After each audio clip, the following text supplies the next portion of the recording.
Right, by my watch it says 9:30, so welcome everybody who's joined us so far.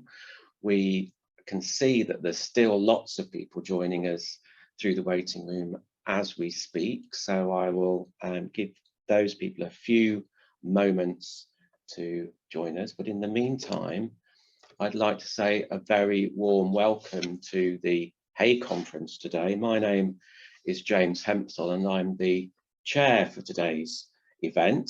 It's incredibly exciting to be working with you today on the Hay Conference, our first conference on EYFS reform 1 year on, about lessons learned and future directions. We have an absolutely stellar lineup of speakers this morning, all the way through to 12:30. And I'd like to thank them right from the beginning to thank them for their support and participation today. I know we're going to have some really great input and some thought-provoking content. There is a huge set of 112 slides for you this morning, so and do be assured that we will send those out to you by email this afternoon, along with the first Hay policy paper authored by Jan Dubiel, my colleague and programme director for us at Hay.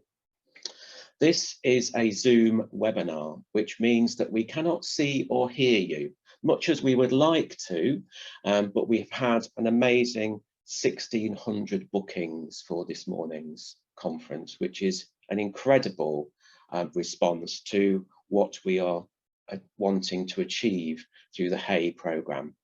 I can see 714 people have joined us so far, and I'm sure people will come and go all the way through the morning. So we can't see you and you are muted, but please do pop messages in the chat and the Q&A. I can see that's already a vibrant community of hellos and questions and comments. Obviously, there's a lot of you today, so we won't be able to answer all comments and questions at the end of today's session, but we certainly will read them all and will respond to them in due course. If you can't use the chat or the Q&A, then do email us as well at hay@hempsalls.com. So hay@hempsalls.com, and your comment and question will reach us. Today's session will be recorded, as I've said, so that you can revisit it, you can watch the bits that you've missed, or you can share with colleagues. We know that life and work gets in the way, so we never expected all 1,600 people booked on to attend. So that's why we're recording it as well, so that that content is continued to be useful.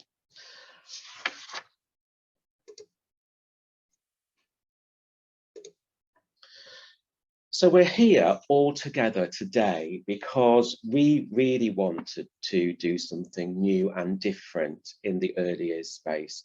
And we've been blown away by the level of support and the response that we've had whilst we've been sharing those initial thoughts and mission. We have people from across the UK in a whole range of different roles: childminders, preschools, nurseries, schools, nursery schools, local authority early years teams, organisations, charities, all with a stake in early years education from across the UK, and I must say from across the world as well. Today's event really stems from our idea of starting a new and different conversation about early years learning. So if you want to tweet or LinkedIn message about today's event, please do use our conference hashtag, which is #HayTalk. So let me say a little bit more about what we're aiming to achieve at Hay. Well, Hay stands for Hempsall's Early Years for short. It aims to be our modern, informed and confident approach to all things early learning. Like you, we want early years to continually evolve and draw not only on its rich history and traditions, but current modern thinking for a positive future.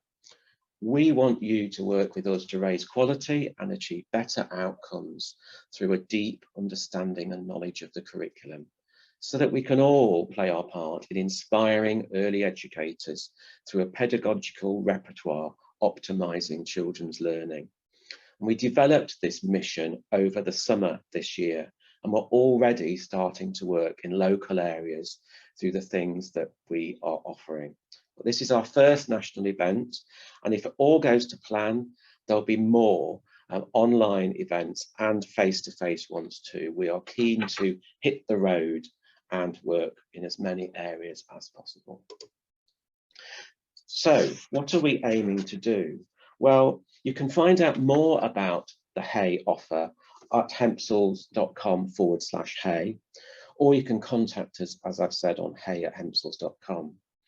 But we have three core elements to our offer. The first is that we're offering online and face-to-face briefings for settings, local authorities or other organisations, staff teams, networks or conferences, of national briefings to contain our analysis of the latest developments, the research, the policy, emerging ideas from across the country, but also from across the world internationally.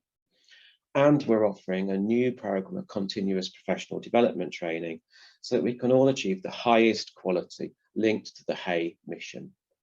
And if you're interested, we are offering an on-site support for whole settings to review the quality of practice and to offer coaching and guidance to put the best possible practice into leadership and into practice across whole settings. So you can find out more about that on the Hay page.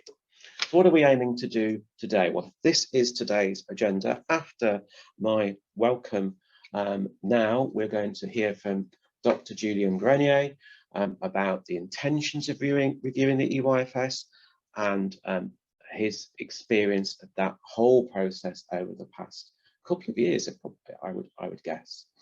Then we're going to hear from Warrington Council and one of their providers around how EYFS was implemented in the Warrington area. I asked all local authorities if they wanted to be the case study from the local authority perspective today. Warrington were the first to put their hands up, and I was thrilled that they did. Then we're going to hear from Alison Hughes, Primary Director from Inspiration Trust, about how that multi-academy trust has supported the EYFS provision and experiences, challenges and future hopes. Then we will have a break. I promise I'll give you a 15-minute break. And then in the second half, we're going to be hearing from DFE, Ofsted, and our programme director, Jan Dubiel. So a good packed programme.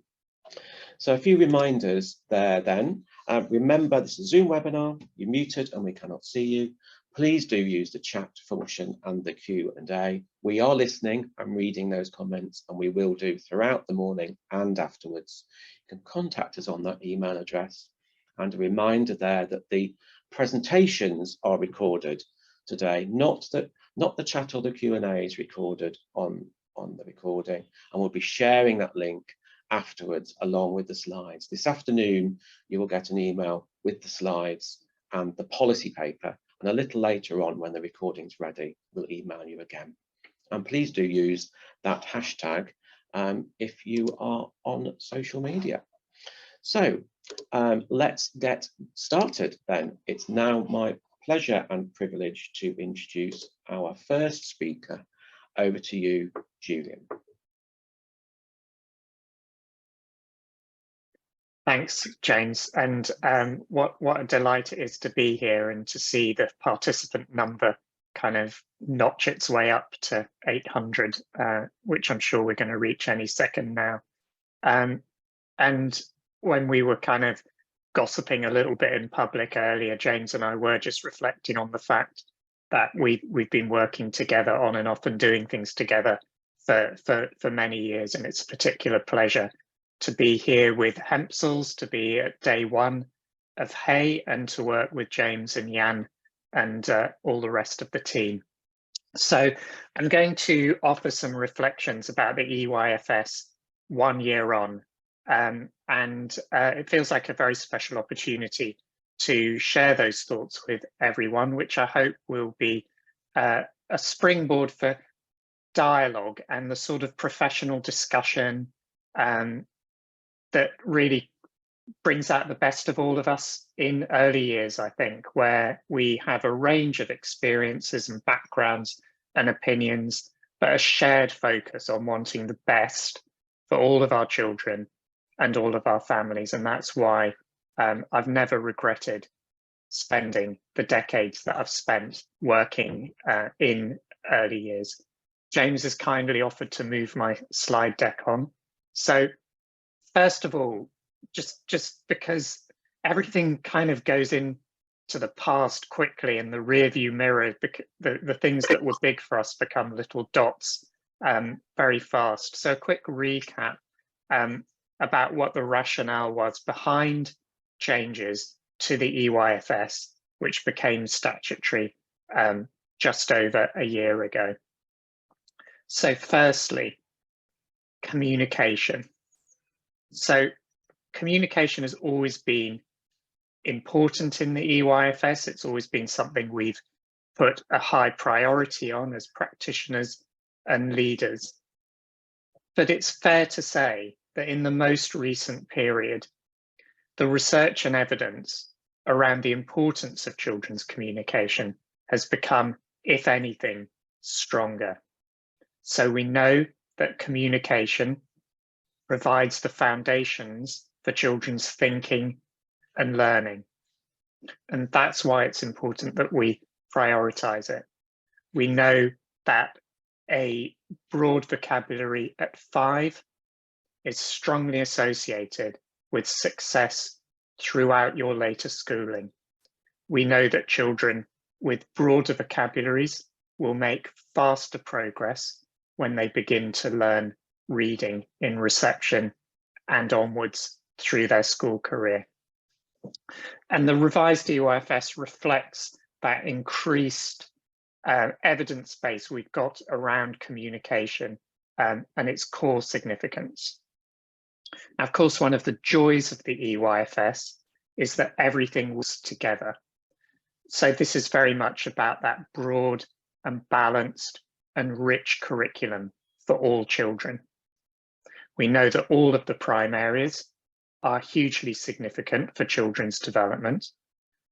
And I think all of us working with children know that the ways often that you promote communication are through those wonderful experiences we offer children in understanding the world, when, like at the moment here at Sheringham Nursery School in East London, lots of children are delighted to see the spiders in our ivy every morning. And it's through the exploration of what they're seeing and how they talk about it and the new vocabulary that children's communication is developing. So everything in EYFS connects. But let's be in no doubt about the fact that communication is a central objective of EYFS. And we all know that since COVID started, since we've reflected on the impact to date, that many of our children have really taken a hit in this area of their development. If they've not been out and about and playing and learning alongside their friends, going out, meeting other family members, shopping trips, all of those different things that young children would usually be taking part in, that's affected the development of their communication. So that feels increasingly relevant in the current period. Second key aim was around workload and assessment. So we heard, for example, from the Early Years Alliance and their Minds Matter campaign that many of our colleagues were experiencing significant amounts of stress because of expectations around what you might call paperwork, assessment, tracking, all of those activities. Activities which often took us away from where we have the most impact, which is with the children, playing, leading their learning, teaching them new things, caring for them. So the revised EYFS has a very different emphasis. It explains to us really clearly that we need to make accurate assessment that is fit for purpose, that helps us get the provision right for all of our children individually, makes sure that that ambitious curriculum that we've put together is being learnt and enjoyed and engaged with by all of our children. So assessment with a purpose is crucial. But the crazy workload that lots of us were involved in the previous era, that was bad for us. It was bad for the children. It deprofessionalized the early years workforce by boiling everything down to lots and lots of data, which was often what I would call dodgy data. It didn't really reflect what the children were doing or learning. It was being produced for another audience. And I think one of the things that I strongly welcome is the sort of in-step actions of Ofsted with the education inspection framework and the changes to the EYFS, meaning that there's real clarity of expectations, that we do not get ourselves bogged down by unnecessary workload in the zone of assessment. What we do well because it makes a difference to children's learning.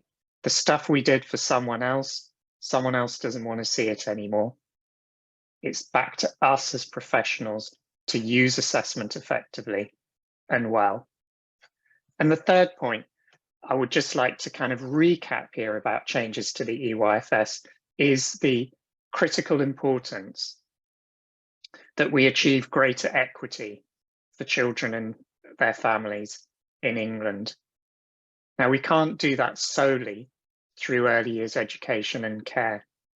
The early years are not a kind of silver bullet. We can't cure all of society's ills whilst children are aged birth to 5 years old.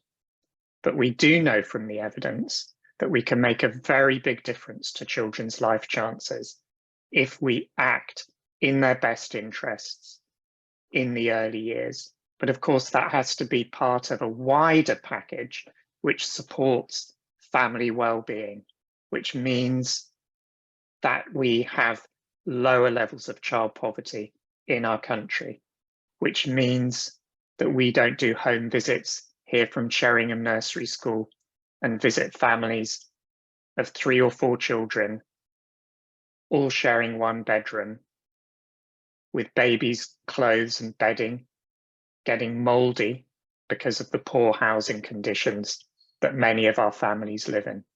So there's a much bigger picture around social justice and improving the life chances of young children. But we mustn't be under any illusions other than that we can make a really big difference.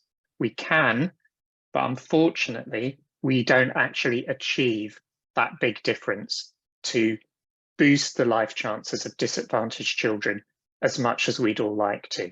So the gap between disadvantaged children and others has remained stubbornly the same for the best part of a decade, 4.6 months by the end of the EYFS.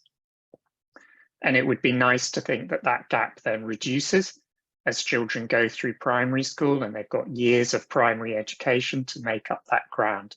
But the evidence tells us a very different story, that that gap on average will double by the end of primary to over 9 months, double again by the end of secondary to over 18 months, meaning that disadvantaged children are much less likely to achieve those good GCSE grades that open doors and windows and create ways for them to actualize their potential as young people. They give them choices. Now, those are average statistics. Lots of disadvantaged kids do really well. Lots of other children are vulnerable learners in the early years, so we have to take that rounded view. But unless we really focus forensically on supporting children's early learning, giving families that extra help and advice that they need now more than ever, unless we do all of those things, we're not going to make the progress we need to give children those better life chances. So on the next slide, let's just think about some of the challenges we face at the moment. And I know I don't even really need to go through these to this audience of engaged early years professionals online today. So funding is a key challenge, and we're hearing that from our partners all of the time.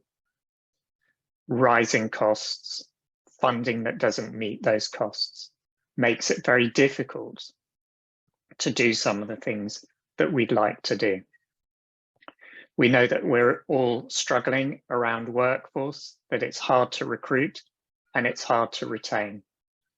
And in those unstable circumstances, developing the workforce becomes even more of a challenge.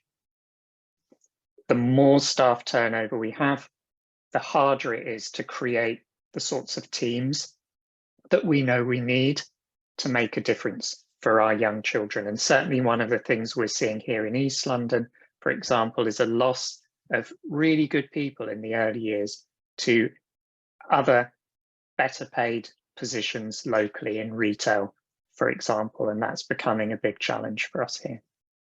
The third challenge I'd like to highlight is making good use of the available evidence. So I'm just going to go back to that focus on communication there.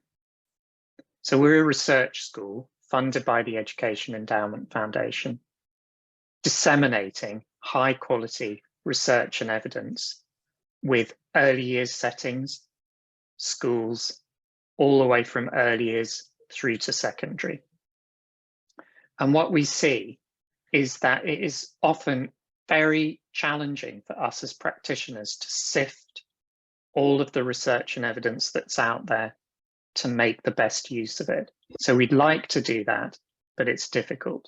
So for example, in the area of communication, there's a lot of research and evidence to get through. How do we do that when we're so busy? How do we do that when we face the sorts of challenges that I've just outlined? And I think that the Education Endowment Foundation, its greater focus and growing focus on the early years is extremely helpful and supportive to our sector. And I'm confident that we're going to see the sort of revolution in early years that we've seen across the rest of the school sector about better use of evidence. We can use the early years toolkit that the EEF has produced to help us sift the most important evidence. We can use their guidance reports like Preparing for Literacy to give us shortcuts to the sorts of practices that will make a difference to children's life chances.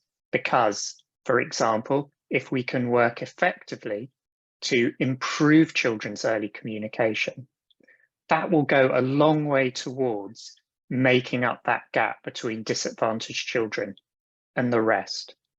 But if we're not confident that our provision gives every child every day the best opportunities to develop their communication based on evidence-informed practice, then the risk is that we just keep going around the block again, where there's children who are more vulnerable learners maybe start with lower levels of communication with us.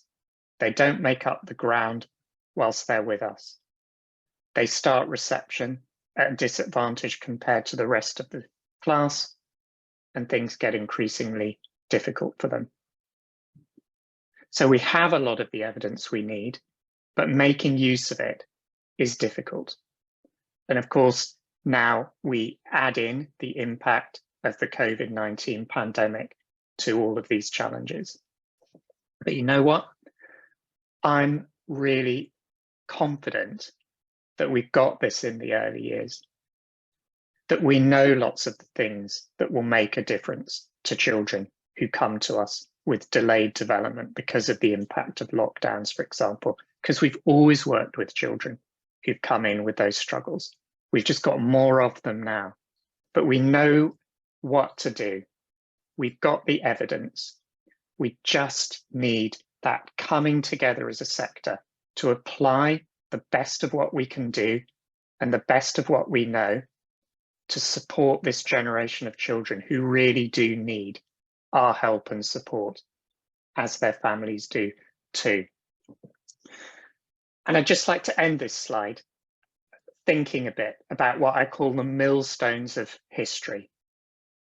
One of the things which I think is really positive about working in early years is the sense of history that we've got, traditions, the principles that a lot of us stick to through thick and thin, putting the child at the heart of our thinking, putting families first. These are really important parts of the early years landscape. But we do have to be cautious that history doesn't become a millstone to us. You know, we might really admire Florence Nightingale and the impact she's had on nursing and patient care long after her. What an incredible pioneer she was. And there are similar pioneers in early years. But let's not be under any illusions here. You wouldn't want to be in a hospital run on the theories that Florence Nightingale held about disease. She didn't believe in germs as a mechanism for the spread of disease, for example. We've moved on.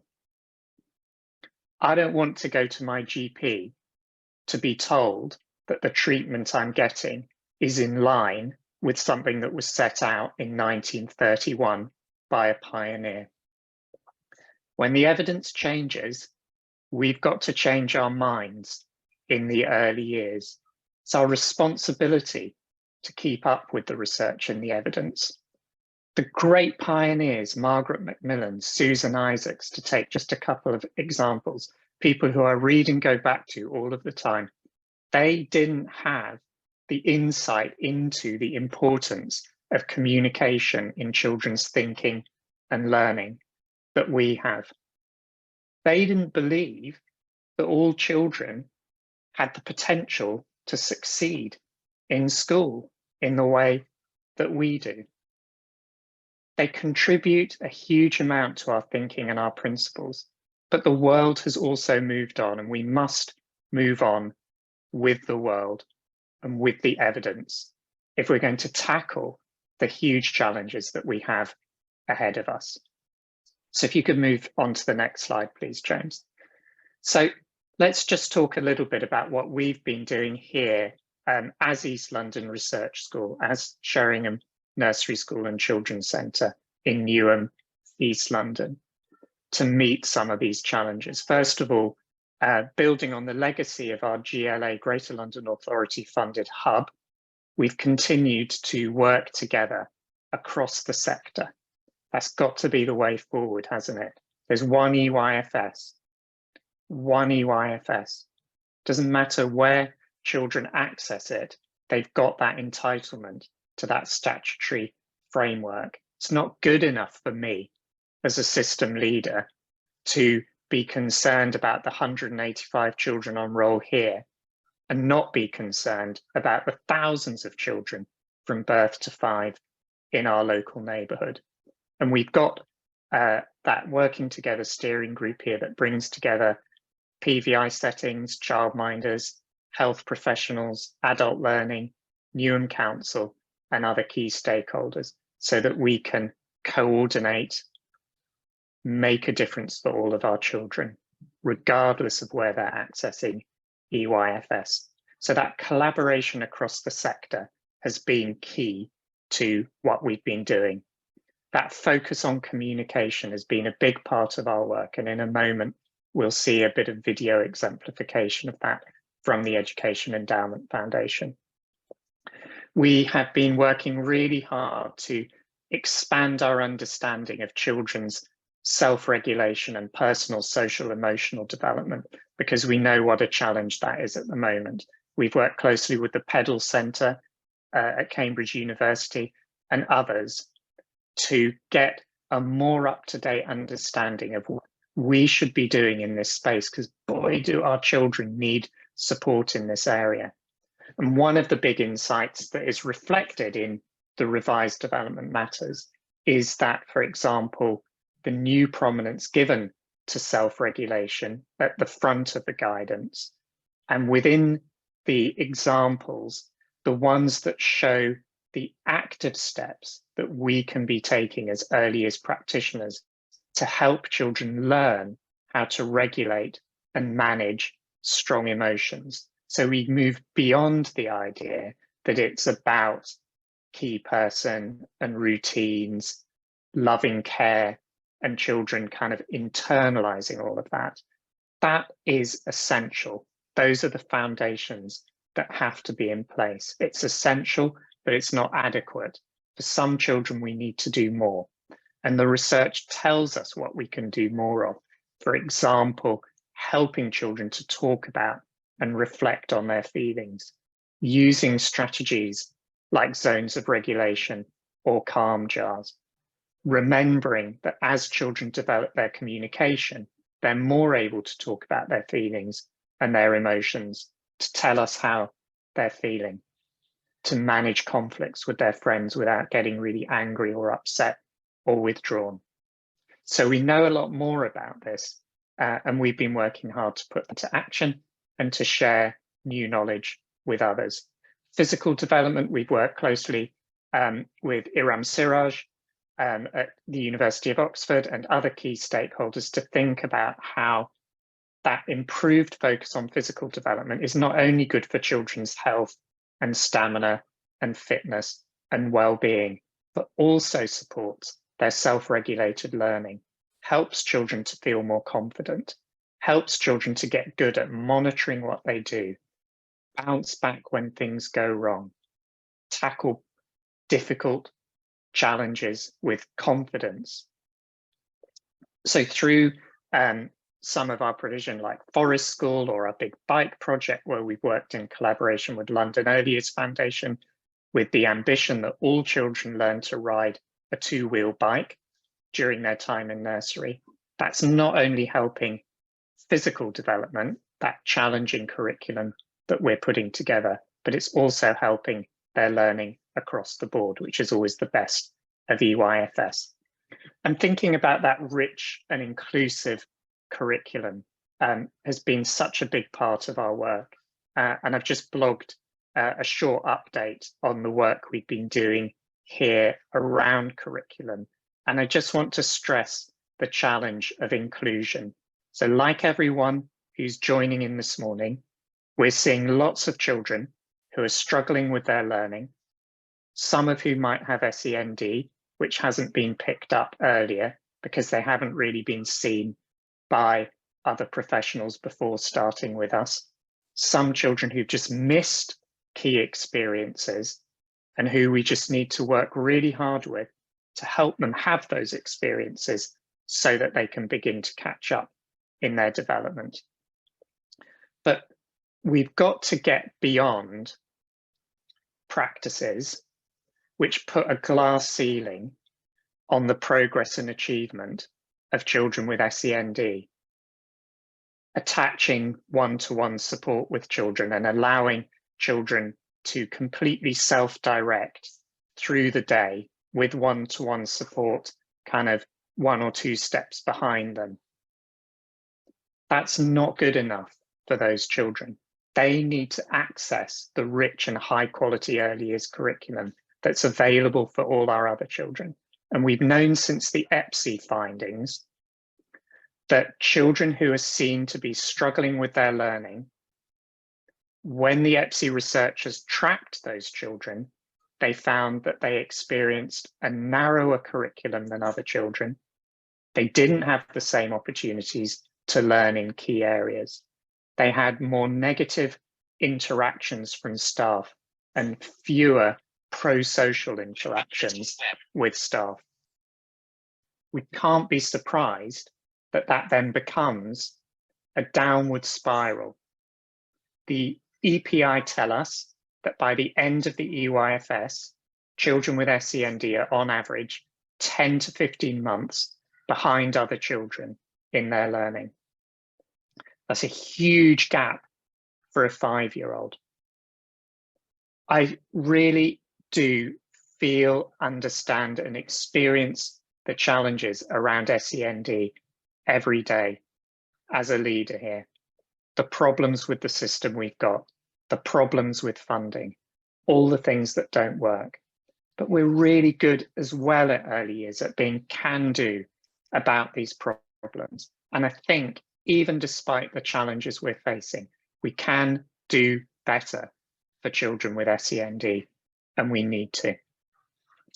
Okay, so here I'm going to share about a 5-minute video with you from the Education Endowment Foundation, which outlines the way we have summarized the evidence around supporting children's communication and made that appealing and accessible for practitioners across Newham. So we created this with practitioners across Newham. We've got a simple term, SHREC, which is a little memory prompt for all of us of effective ways to support children's early communication. So we're going to share this video, which is about 5 minutes long, to exemplify that.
Cases. Oh, a sandwich. Oh, I love sandwiches. That smells good. Yeah, because it got some orange to make it yummy and sweet. It's got some orange peel inside to make it yummy and sweet. I can smell the peel of the orange. It smells delicious. Yeah, but I don't like orange. I like orange banana. Yeah, we can see the peel in the dough.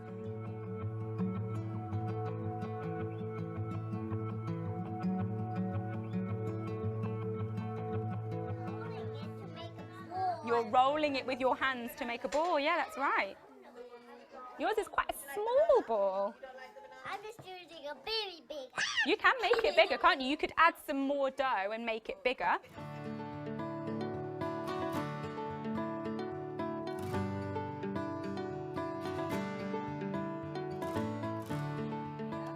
You can have a go with your pestle and mortar. Liam's Your cinnamon stick has broken into pieces.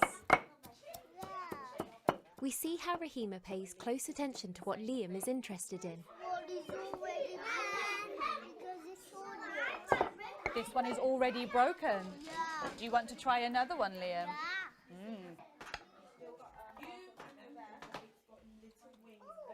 You're twisting the lid. And it's open. Now, what's this? What's this? Good question, Liam. Should we sniff? He is fascinated by the pestle and mortar and what happens when he uses it to break up the cinnamon stick. Spice, Liam, called cloves. It's not going to break either. She responds to Liam's excitement and comments on what has happened. She follows his lead, tuned into his interest in exploring what happens with the pestle and mortar. I'm going to have a go, Liam. That's not great to rock. Can you see how I'm going to crush it using the pestle? Crush. Maybe we should try these. Oh, it's That's a good idea. Liam would like to try the orange peel with his chapati. Nah. Not for Leah.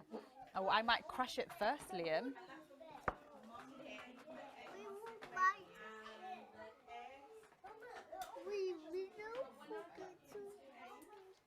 Oh, you can really smell the orange coming out of it now that I've pressed it. So sweet. So sweet. Liam likes the orange peel smell. Yeah. You like it? Yeah. Not for Leah. Is the color orange? It is the colour orange. And you noticed that we were having orange at the snack table and you could smell it. By repeating what he says and adding more words, she expands his language. Rahima establishes a back and forth conversation with Liam. She makes sure that she gives him time to listen, process and reply, and uses open questions carefully to extend and sustain the interaction. Oh, it's broken. And look, And it's ripped. it's ripped. Look what you've got at the bottom of your... Wow. Can you see? All the orange oil has come out. Yeah.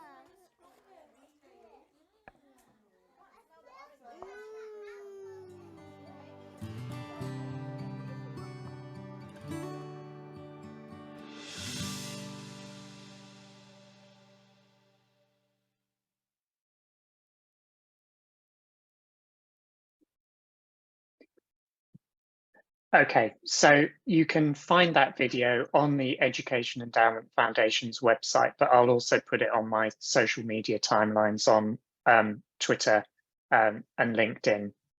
And I hope you can see there that what we've made a big effort to do as a research school there is to boil down a lot of research and evidence into something that is memorable and actionable for the children.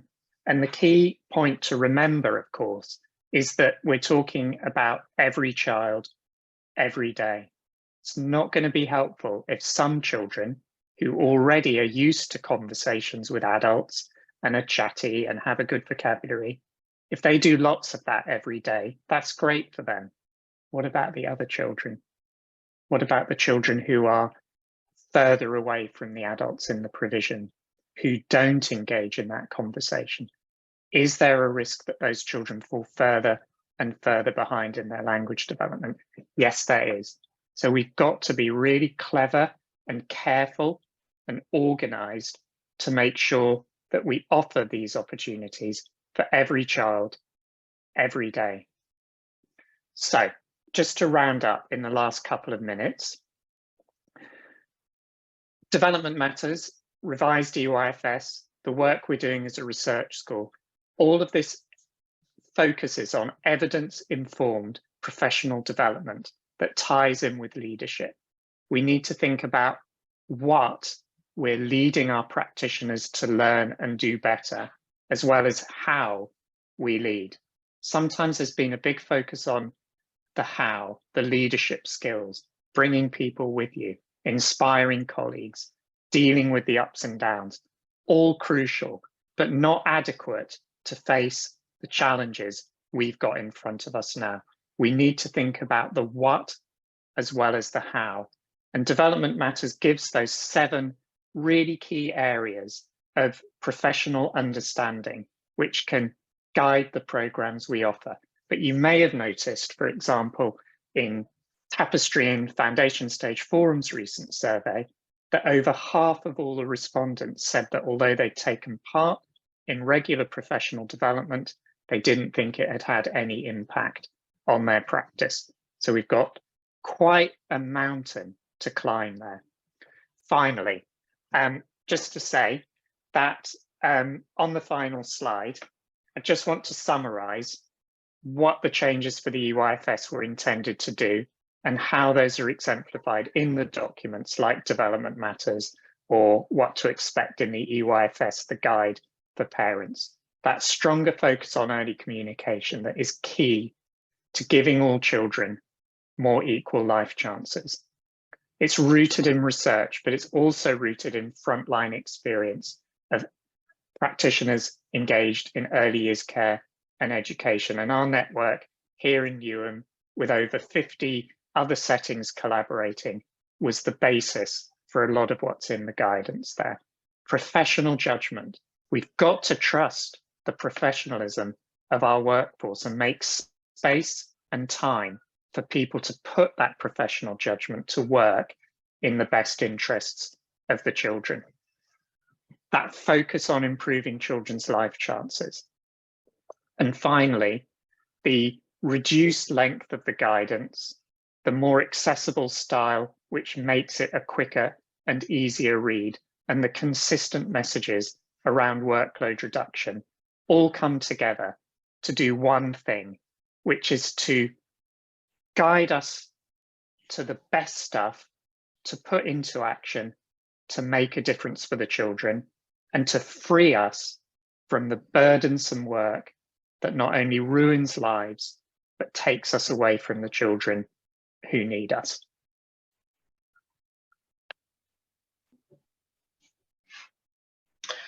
Thank you very much, Julian. And I can see a great response from people on the chat and QA. And when you have a moment, do have a look at that, because there's some great feedback there and probably a couple of requests as well. So thank you very much for that brilliant start to today's event. Let's change gear slightly and think about the local authority and provider perspective in Warrington. We are delighted to be joined by three colleagues, Louisa, Lorna and Jenna, and the early years lead, the EYFS manager and a provider in that order. And their brief is to share their experience of implementing the revised or reformed EYFS and the positive elements of that, the challenges and the aspirations next. So over to you. Thanks, James.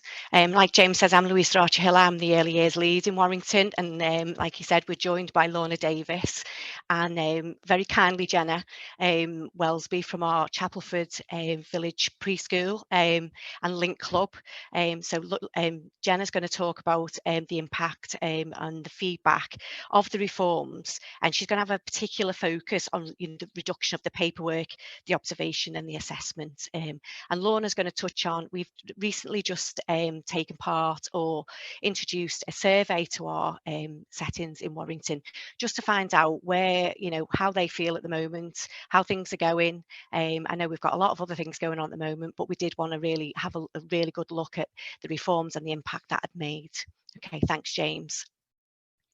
Okay, so how the EYFS reforms were introduced locally. Okay, we had 14 early adopters in Warrington, and we did feel when we approached our early adopters for some feedback that they felt that due to COVID, dare I mention the C word, that there was very limited time for them to be able to do any early adopting. So the information that we had back from them was quite vague at that point. So in April, we introduced the sector to the reforms via a set of webinars, and we pulled this together from the information that was shared through the DFE and through Ofsted. The first webinar was on the reforms themselves, and the second webinar we looked at the development matters. We undertook this in partnership with our teaching school in Warrington, because we were really keen that we had a strategic message that was passed right across PVI schools. And like Julian said, it didn't matter where anybody sat, we're all using the same framework, and we wanted to also be singing from the same hymn sheet. So in April to July, we delivered these sessions, and we did some mop-up sessions in September for those that couldn't attend earlier in the year. We also created a parent's guide to the reforms and to what was the tracking, and I'll talk a little bit more about that, so that settings could explain to parents more easily. We also shared the webinars and the articles on the reforms via our My Earlier services, and we have a regular bulletin that goes out weekly, so any changes we put on there and shared with them as well. We did carry out provider surveys on the monitoring tool, as we call it now, not a tracking tool, and the EYFS reforms. And we did build a set of guidance and training, and we included video walkthroughs on these training modules. Thanks, James. We were very, very keen as well that it sat well within our early years strategy. We wanted to make sure that everything was tied together, and it was, clearly linked to our objectives. And in objective 3 of our strategy is to ensure that the quality of our early years provision is in line with current legislation. And I've bobbed a little link on there if anybody is interested in having a look at our early years strategy. Thanks, James.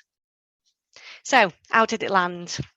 So I'm going to let Jenna elaborate a little bit more, but generally there was a real sense of apprehension from all that attended the training, and the worry that the supporting document didn't support the less experienced practitioners, and there was not enough support to evidence gathering for our send processes.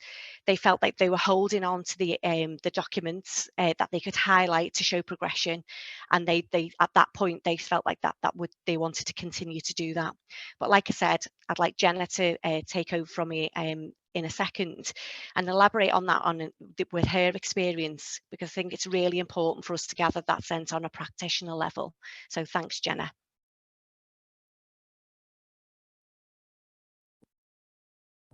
Thanks, Louisa. Thank you. So to talk about the last year, we'll start off with the initial feelings of the staff, really. And when we're introducing the EYFS, the practitioners definitely had a very mixed reception. All staff are different. Some rely heavily on the iPads and observations, and some dislike technology. So for some, it was a very big freedom, and for some, it felt alien, and that they were worried that parents would expect more than what we were going to planning on giving to them. We promoted the benefits of improved interactions with the children and less time with heads down in provision. We definitely were excited, and we could see that this new development would benefit the children greatly. So on designing the curriculum, I think we might need to go on to the next slide. I can't see my slide up. If you could move on, maybe. There you go, that's it. So the next one is designing your own curriculum. We were very lucky enough to work with a consultant to help us decide on our curriculum and what we wanted from the preschool year. And we broke it down to termly expectations, and it was clear what we needed to focus on for each of the children each half term. And this has really helped us to shape our environment and shape our interactions with the children. It also gave us a great understanding of where we needed the children to be and what progressing well looked like for the children in our setting. So the next one was tracking or monitoring, as our local authority term it now. When the local authority asked us to do this, I immediately wondered why, because we thought that obligation was gone. There was no longer a requirement to do this, and other local authorities didn't ask for it. I didn't want to waste staff time by adding extra things that weren't needed, but the more consideration that I gave it, I realised that it was actually going to be a useful exercise. And it was, we baseline children on entry, but how do we really know that they are still progressing well? So we asked at the end of term, each term, for children to be monitored, and it highlighted to us where the gaps were in the learning and also in our provision too. So it also made the staff reference that wonderful curriculum that we'd spent so long on. And we felt it was a great way of testing out whether the curriculum was actually fit for purpose and accurate for our cohorts that we had. So that was very useful. Louisa's already touched on the knowledge of newly qualified staff and the software that we use, and I know many others use. When you're doing an observation, you select the area of learning, but it doesn't necessarily go into the detailed statements anymore of developed matters or birth to 5. So this is great for the more experienced members of staff, but for apprentices and newly qualified staff that really needed to reference these documents more, we felt they needed to do that just to get a better understanding of the child development, but also using the termly monitoring. That knowledge can still be embedded into the newer staff, and it also enables the more experienced staff not to lose any skills and keep up to date. The next one is workforce. So Staffing has been a huge issue since the new EYFS has been introduced, with recruitment and retention being a challenge, as well as isolations and sickness and poor immune systems following isolation and bugs and infection everywhere. So if there wasn't a written record of what a child enjoys or is working on or needs help with, then how can the other staff take over and carry on your work? So in a smaller setting, I would imagine that's more manageable for childminders and things, but maybe in a larger preschool setting, this became more of a challenge. So this has been another benefit of regularly monitoring, and having some paperwork is just not onerous, isn't it? So the next one is managing parents' expectations. And we did have staff worrying a lot about whether parents would be upset that they were no longer getting that volume of observations and pictures that were sent home. So we felt that we did need to manage parents' expectations from the start and explain about the new EYFS and how it focuses more upon the interactions and the knowledge of the child and less about what is sent home for parents. So we value the practitioner time with the children, and with less obligation to document things, the children will be getting a more quality experience. So that's my slide really. I just wanted to conclude by saying, I think it's fair to say that it has been a journey, and it's great to strip everything back and choose what you need to do as a setting for your children, and to look at why something is done and the benefits that it brings, and not to do anything that doesn't seem necessary, not to do things just for Ofsted. It has truly allowed us to focus on the children a lot more and take that burden of paperwork away, as now we fully understand the benefits of everything what we choose to do. That's me, thank you. So it's over to me now. So as Louisa mentioned, we surveyed our providers on their views and reflections 1 year on from the changes. We had a good response with a mix of providers covering the whole sector. We asked 15 questions, so the following is a summary of the responses. We asked if the changes had had an impact on practice. 65% of respondents agreed that it had. We went on to ask if they had supported the change in requirement regarding oral health. 74% had. Providers were asked if they were able to assess and track child development effectively using the new non-statutory guidance. 53% agreed that they were. However, only 18% disagreed with the statement. So there was a proportion that were neither agreed or disagreed with the statement.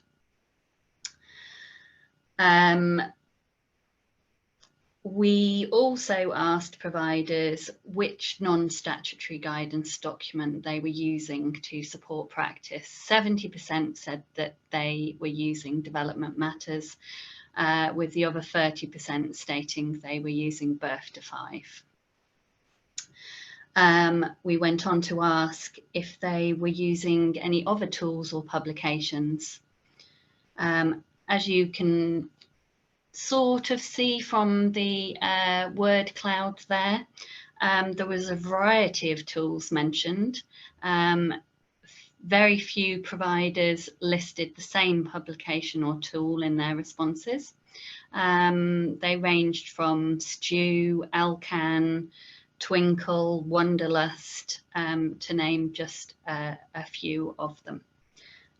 Providers were asked how they were evidencing information for SEND funding applications. 91% stated that they were using the local authority documentation, with only 9% using their own documentation. We think this is in part due to us adapting the SEND application, so it's less paperwork intensive. And instead of relying on tracking, we use a pen portrait approach now. We asked providers what changes they found most difficult to implement. Only 12% said that they had had difficulties. responding with comments regarding the need for assessment tools around SEND, the lack of assessment directed to age groups, making it very broad, and that during the pandemic it was difficult to implement because of other pressures on the settings. We went on to ask if providers, if the removal of moderation had had an impact on practice. 59% said that they neither agreed or disagreed that it didn't impacted, with 35% saying that it had impacted on practice. We asked if they felt additional training was required to support the changes, and 38% agreed it was. We also compared responses on training requirements to those that we received from providers in July 2021. The responses then showed that providers did not feel fully prepared for the changes and wanted to fall back on checklists and child development training. The confidence of our providers has continued to grow as the EYFS has embedded in practice. We also asked if providers were using ASQ in their early years assessment schedule. Only 6% said that they were using it.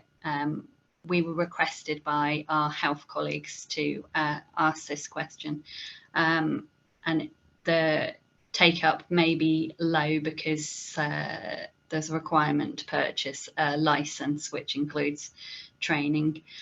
Also, parents complete a lot of the ASQ. Providers were asked if they felt there was a difference between new and experienced staff in dealing with the changes. 31% of respondents said that they felt there was. We wonder whether this could also be affected by problems with staff recruitment and retention in the sector. We also asked if parents had stated they'd noticed a difference in the information they were receiving about their child since the introduction of the EYFS. 76% of respondents said that they hadn't had feedback from parents on that. Providers were asked when sharing information on transition, had they noticed any challenges with the information being transferred with the child, and 85% said no, they hadn't. We asked for comments on the first cohort to transition into school since the reforms. We didn't have many comments. We had one that said our children came into the setting very quiet, shy, and with not a lot of independence. Over the last year, we've worked really hard with this cohort, writing words, basic sentences, enjoying counting, etc. And they're able to communicate with both peers and adults more efficiently. The children have settled in really well and have got to grips with rules, expectations, and how to cooperate effectively. Lastly, we asked for any comments, and we had one from a qualified nursery nurse at level 3 who was also a childminder, just stating that she felt that the term childminder was old-fashioned and needed changing, and another comment about schools, especially reception classes, needing to do more to keep childminders in the loop with transitions. And that is me, so I will hand back to Louisa. Thanks, Lorna. So the differences, the change and the effects since the release. So just to round up, there was a real appetite for child development training to refresh and support established and new practitioners. Like I said before, we had a very successful tracking tool in Warrington, and the settings used to complete this and adapt. But what we did was we worked very, very closely with the sector to look at how we best use a monitoring tool, if they wish to continue to use that. Again, using the representatives on the ground, making sure that we weren't sort of asking for too much information. We wanted to make it as simple as possible. So we've adapted that again to meet the needs of the settings. Since the changes, we've employed a childcare development officer to support and analyse the data from the monitoring to developing the training so it meets the changing needs of our settings in Warrington with a clear focus on the EYFS.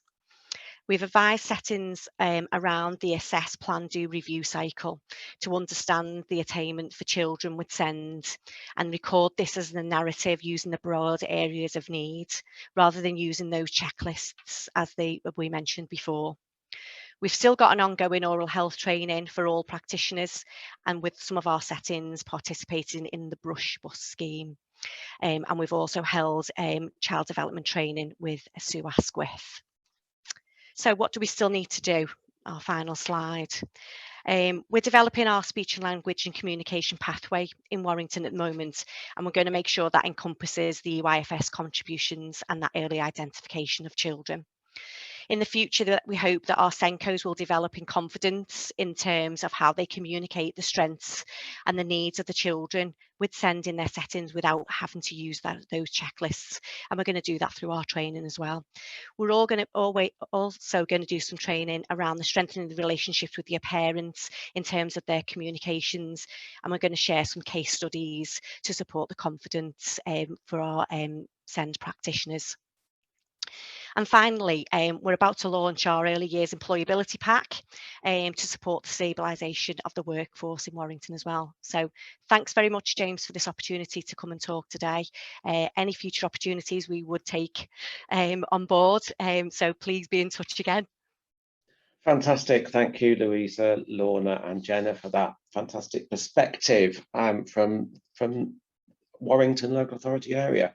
And thank you for volunteering. As I said earlier, I asked all local authorities, gave them the opportunity. Warrington, which is quite typical for Warrington, were fast and enthusiastic and the first to put their hands up. So thank you very much for that. And I noted the volunteering to do something else in the future. So our final slot before break is with Alison Hughes, and she's the primary director of the Inspiration Trust, which is a multi-academy trust. And the brief for this final slot before break is how the MAT approached working with the revisions in the EYFS and how that's been supported. So I'm delighted now to hand over to Alison. Thanks, James. I feel a little intimidated just to introduce myself. I'm really a primary school teacher and head teacher, and I haven't always understood or applied curriculum to early years. I'm sure some of you will share that feeling, and there's some very schooly sort of frameworks being talked about today, but it's very interesting. So my journey to where I am today, I've taught and led in schools from across the East for the past 30 years. I was a county advisor back in the early 2000s in the early years team, and so was the person who was delivering the early years foundation stage profile training to reception teachers, because my focus has been very much on that final year in reception. However, as a head teacher in small villages, we've also engaged much more closely with the private voluntary sector, because we realise that children coming into school and practitioners working in that sector often, particularly in Norfolk, where it's very rural and isolated, have a limit to the experience and training. So we've tried always to pull together networks, but very much more informally than we've heard from the people presenting today. But my main role, I suppose, coming into Inspiration Trust, I joined just over a year ago. So the early years foundation stage reforms were underway. So what I'm going to look at today is what the Trust has nailed its flags to the mast, really, in terms of offering a knowledge-rich curriculum. So Inspiration Trust has very strong values around social equity and delivering knowledge-rich curriculum. And the Trust primarily serves secondary schools and sixth forms, but also we have 5 primary schools, 2 of which have nurseries as well. So I arrived at Inspiration Trust to be told that, yes, we're building an early years curriculum. And it was like entering a whole other cult of understanding and research base around teaching, learning and curriculum knowledge.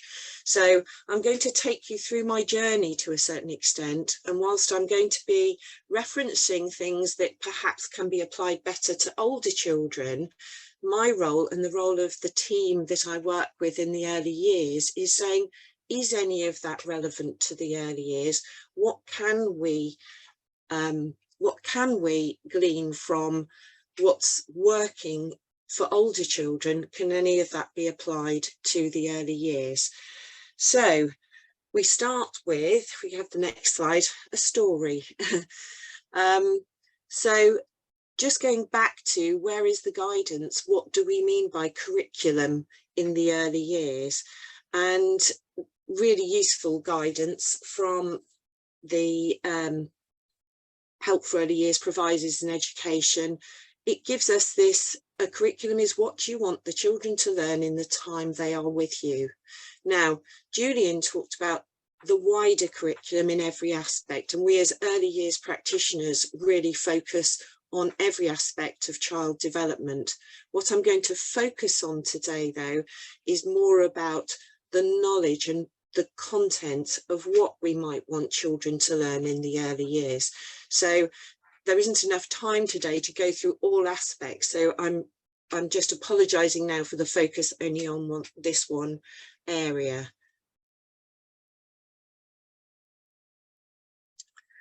We're all familiar with the Olbergs and their stories, so we're just going to flick through this really quickly, please, James.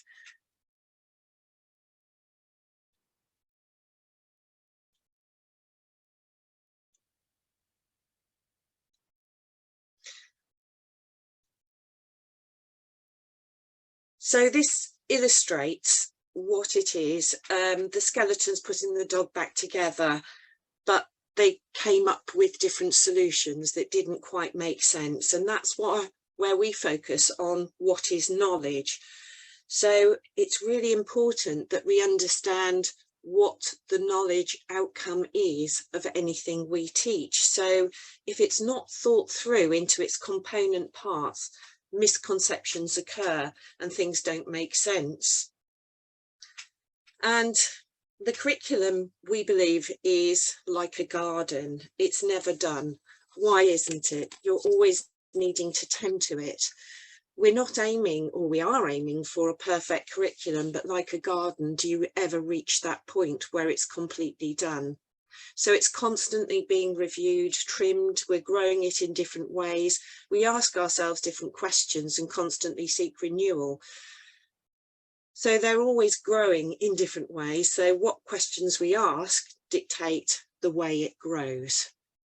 So it's really important again to understand that as schools, we are stewards to the knowledge and knowledge for its own sake. So we also want to engender a wonder for being in the world and what it comes from. So we also see the curriculum as social and cultural justice, as Julian discussed earlier about not every child who comes through our doors actually has the same experiences, and many are deprived in lots of different ways. And the schools that we serve through our trusts over in Great Yarmouth is in the bottom 2 categories on the EDACI in terms of deprivation. And the experiences of the adults in that area also colour the experience of the pupils as well. So this is an issue for the whole system, and we should not see ourselves as custodians of only one part of the learning and development journey. So as early years practitioners and primary leaders, we lay the foundation of what's to come. So I make no apology to referring to research and strategies that are used with older children, but it's really important we are the gatekeepers, knowing the child development journey. So, next slide, please. What do we mean by knowledge rich? It's bandied about a lot in primary and secondary sectors. There's a lot of pub quiz type learning strategies which are wrongly and a myth around what knowledge rich is. So Hirsch, it's based on the quote there. Thank you. So what we're talking about here is that in order to communicate, and we know that's really strong, it's not just identifying the vocabulary, we need to teach that. So when do we teach what, who to, and how does what we teach build on the future so that children get this base of knowledge so that they're not excluded from the cultural knowledge. There is so much we share as adults and as young people in schools where if you're out of the loop in what's being discussed, then that can be a barrier to you growing your knowledge. To me, it's a bit like listening to teenagers speak. Sometimes it feels like another language because I'm not in that cultural circle. In the same way as we need to equip ourselves and our children with access to knowledge that enables them to overcome those barriers. Going further than this, we think about powerful knowledge, and this is something that our trust has worked hard and thought about. And again, it's finding out not just facts, not just information and testing, it's about how do we build knowledge that actually enables pupils to have that freedom and excitement. Julian referred to it earlier in the clip about children having the language to express their feelings. So the more we can add vocabulary and language into the early years curriculum, then that enables us to unlock that communication to broader things. So you can see that what was applied to the creation of a secondary curriculum, we can translate into curriculum for the early years as well. Thank you. Next slide, please. Thank you. But again, coming back to the powerful knowledge. So if we're saying powerful knowledge, who decides what is that powerful knowledge? And this is where I came into the journey with the Inspiration Trust, and that is we need to go to our experts in the field. We need to talk to our early years practitioners and understand what are the areas that they cover, what are the practices that they undertake every day, and what are the principles which is being practiced. So the first thing was to pull together an early years policy, and after that get those early years practitioners in the same room so that we could start to discuss what we valued, what was important, and reference that to current practice, legacy practice, and what the best of the research is saying at the moment. Thank you. Central to all the work we do is based on reading. I showed you the story at the beginning, the funny bones. That so illustrates the process of learning. If it can be illustrated in an accessible and intellectually accessible way for children and their age and stage, then that plays a big part. So we strongly believe in using stories, rhymes, rhythms, nursery rhymes, all of those sorts of things, and repeating those over and over again to bring in new content, as well as the children's own interests and desires there. Thank you. Some of you will be aware of the issues around the importance of early skills growing, and that the best readers go on to increase their reading ages very quickly, whereas poor readers, the rate of improvement would decline or not be as steep as others. So this is a really important message again behind it. So how do we close that gap earlier? And if we can go on to the next slide. So the terminology we're using, again, I can see some comments coming up. I did explain at the beginning that I'm focusing very much on the construction of the content of some of our curriculum. I don't have time to go into the broader thing here today. So just to reiterate the terminology that we were looking at in building some information and some units for our early years practitioners. We've got the powerful knowledge, the core knowledge. What is it we want children to be able to know and do? That core and hinterland, in the hinterland being a Christian Council idea, where it's about how that knowledge is applied. There's a lot of subject specificity, and again, we're not talking about having history, geography and maths in the early years, but we're saying what are the foundations to these subject specificities as we move forward into learning following the early years. And it's really important for practitioners to understand the components and composites of the knowledge that's being taught in order to know the beginnings and the foundations of the journey that is to follow. Thank you. Next slide. So again, the research is based on things like Hirsch and Lemov. We're going to talk about as well in terms of how things are moved forwards. So if I can go on to the next slide. Thinking about when you learn something, and this is something we take all of our practitioners through, and all our teachers and teaching, and anybody who joins the trust, is being aware that you need to be focused on exactly what needs to be learnt. Now, these can appear in curriculum documents, they can appear in schemes of work, but you need to be certain. And I noticed when they're talking from Warrington about the schemes of work, they sat down and said, what is it that we want to learn term by term? And so they can come, and they came from, in fact, in our trust from the current practice. So when you've learnt something, break it into small steps. So what comes first, then what's next?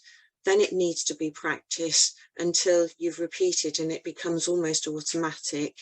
There is the need for expert guidance, and that is about adult intervention, adult guidance and adult support there, and the understanding that learning is effortful. So it does take effort for when learning happens. So all of those personal development areas need to be in place and supported. So just in terms of background knowledge here, so information is what children learn, or what we learn when we learn things for the first time, or we encounter something.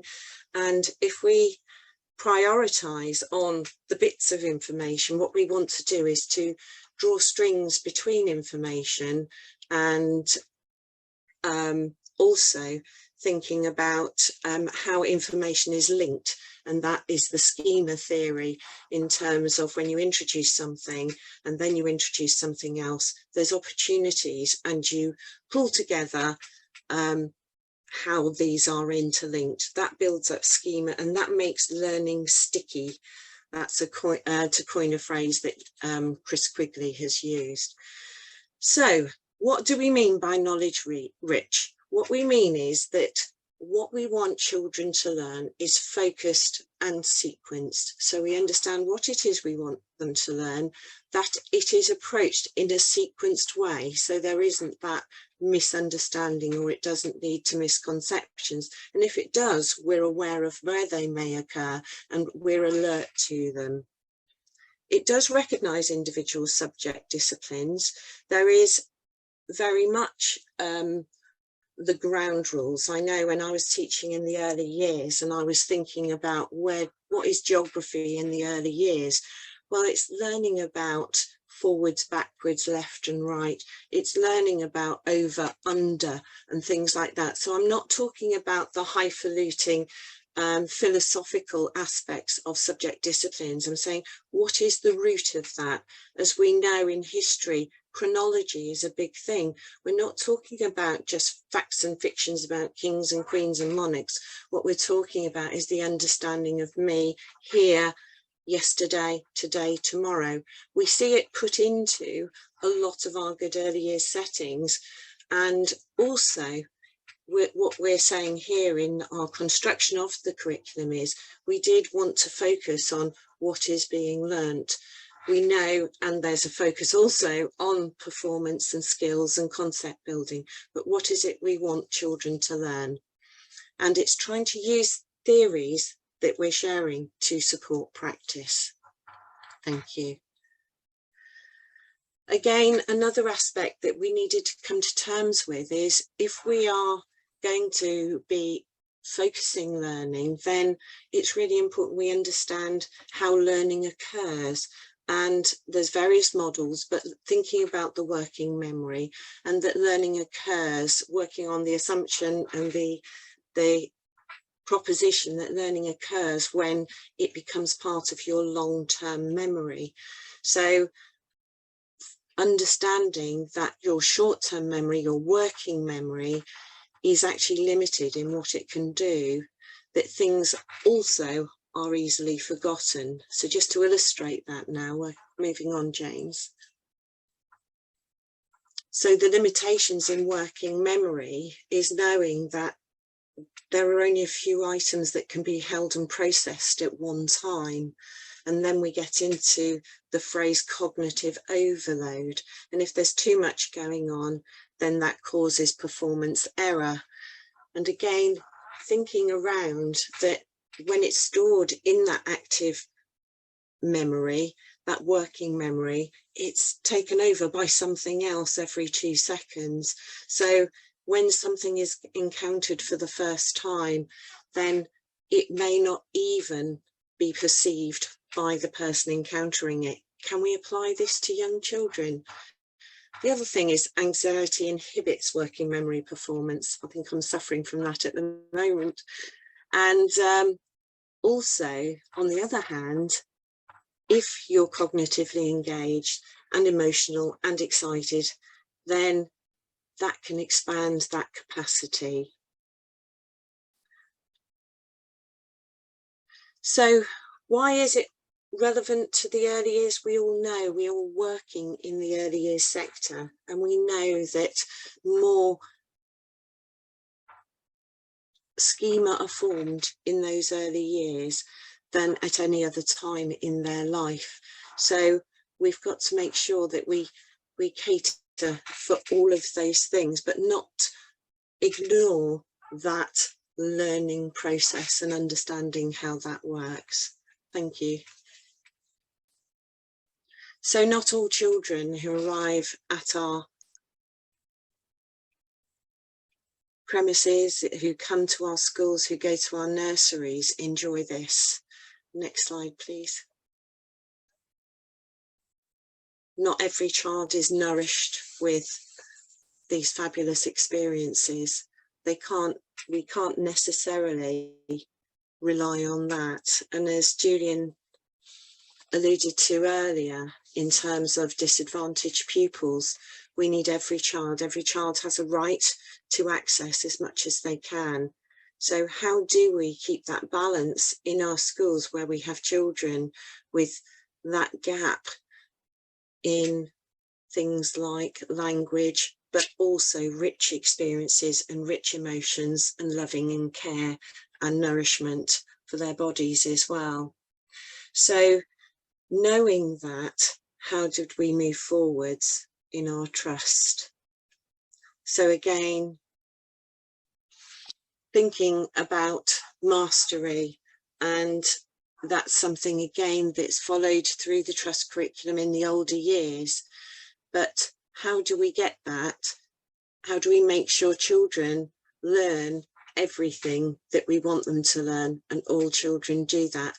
Well, we can't, but we aim to. So one thing we don't do is have classrooms like this, and going back to the working memory and the amount of stimulation and things that having a room like this can cause for a child. So we go back to what is it that we want the children to learn, and how do we identify and focus on those important things? We understand all the components. If we know what it is that wants to be learnt, then we identify what are those building blocks. And then, if you move on again, please, we sequence those. When we're actually working with our children, then it's really important that we make sure we keep them as engaged as possible in terms of how we repeat and we ask children, so they can respond as individuals and not just one child calling out and taking the power of that learning away from others. Okay, and I'm coming to the end. So we talked about the forgetting curve. Things are forgotten very easily, and we need to make sure that things are revisited. James, if you could just run through the next couple of slides and the next one. So understanding retrieval, making sure that we cover things as regularly as possible and keep things as similar as possible, so children have the opportunity to revisit. So it needs to be constantly revisited until it's mastered. In the curriculum, this is seen as low stakes quizzing, repeated tasks, and in the early years, I see this as keeping continuous provision the same, so that tasks can be returned to, and repeating stories and rhymes and planned adult intervention and questioning to constantly reinforce and practice the knowledge. In fact, really good early years practice. So to conclude, we have to continue to develop our units and these areas identified. There's a sample of what we're putting together, but as I go back to where we were at the beginning, is it's a garden, and I take on board the comments that are flashing up around, starting from pupils' experiences, and that's really important, and I'm not dismissing that at all. It's really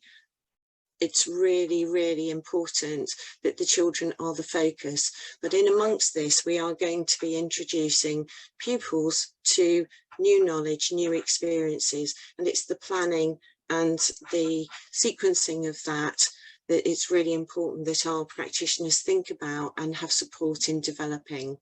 So sorry to be so controversial, but I hope it's given you some food for thought. Thank you, James. Thank you very much, Alison. It's always good to listen to different perspectives and different approaches. It helps us to make deepen our understanding about this broad church that is early years in our early years community. So thank you very much for that.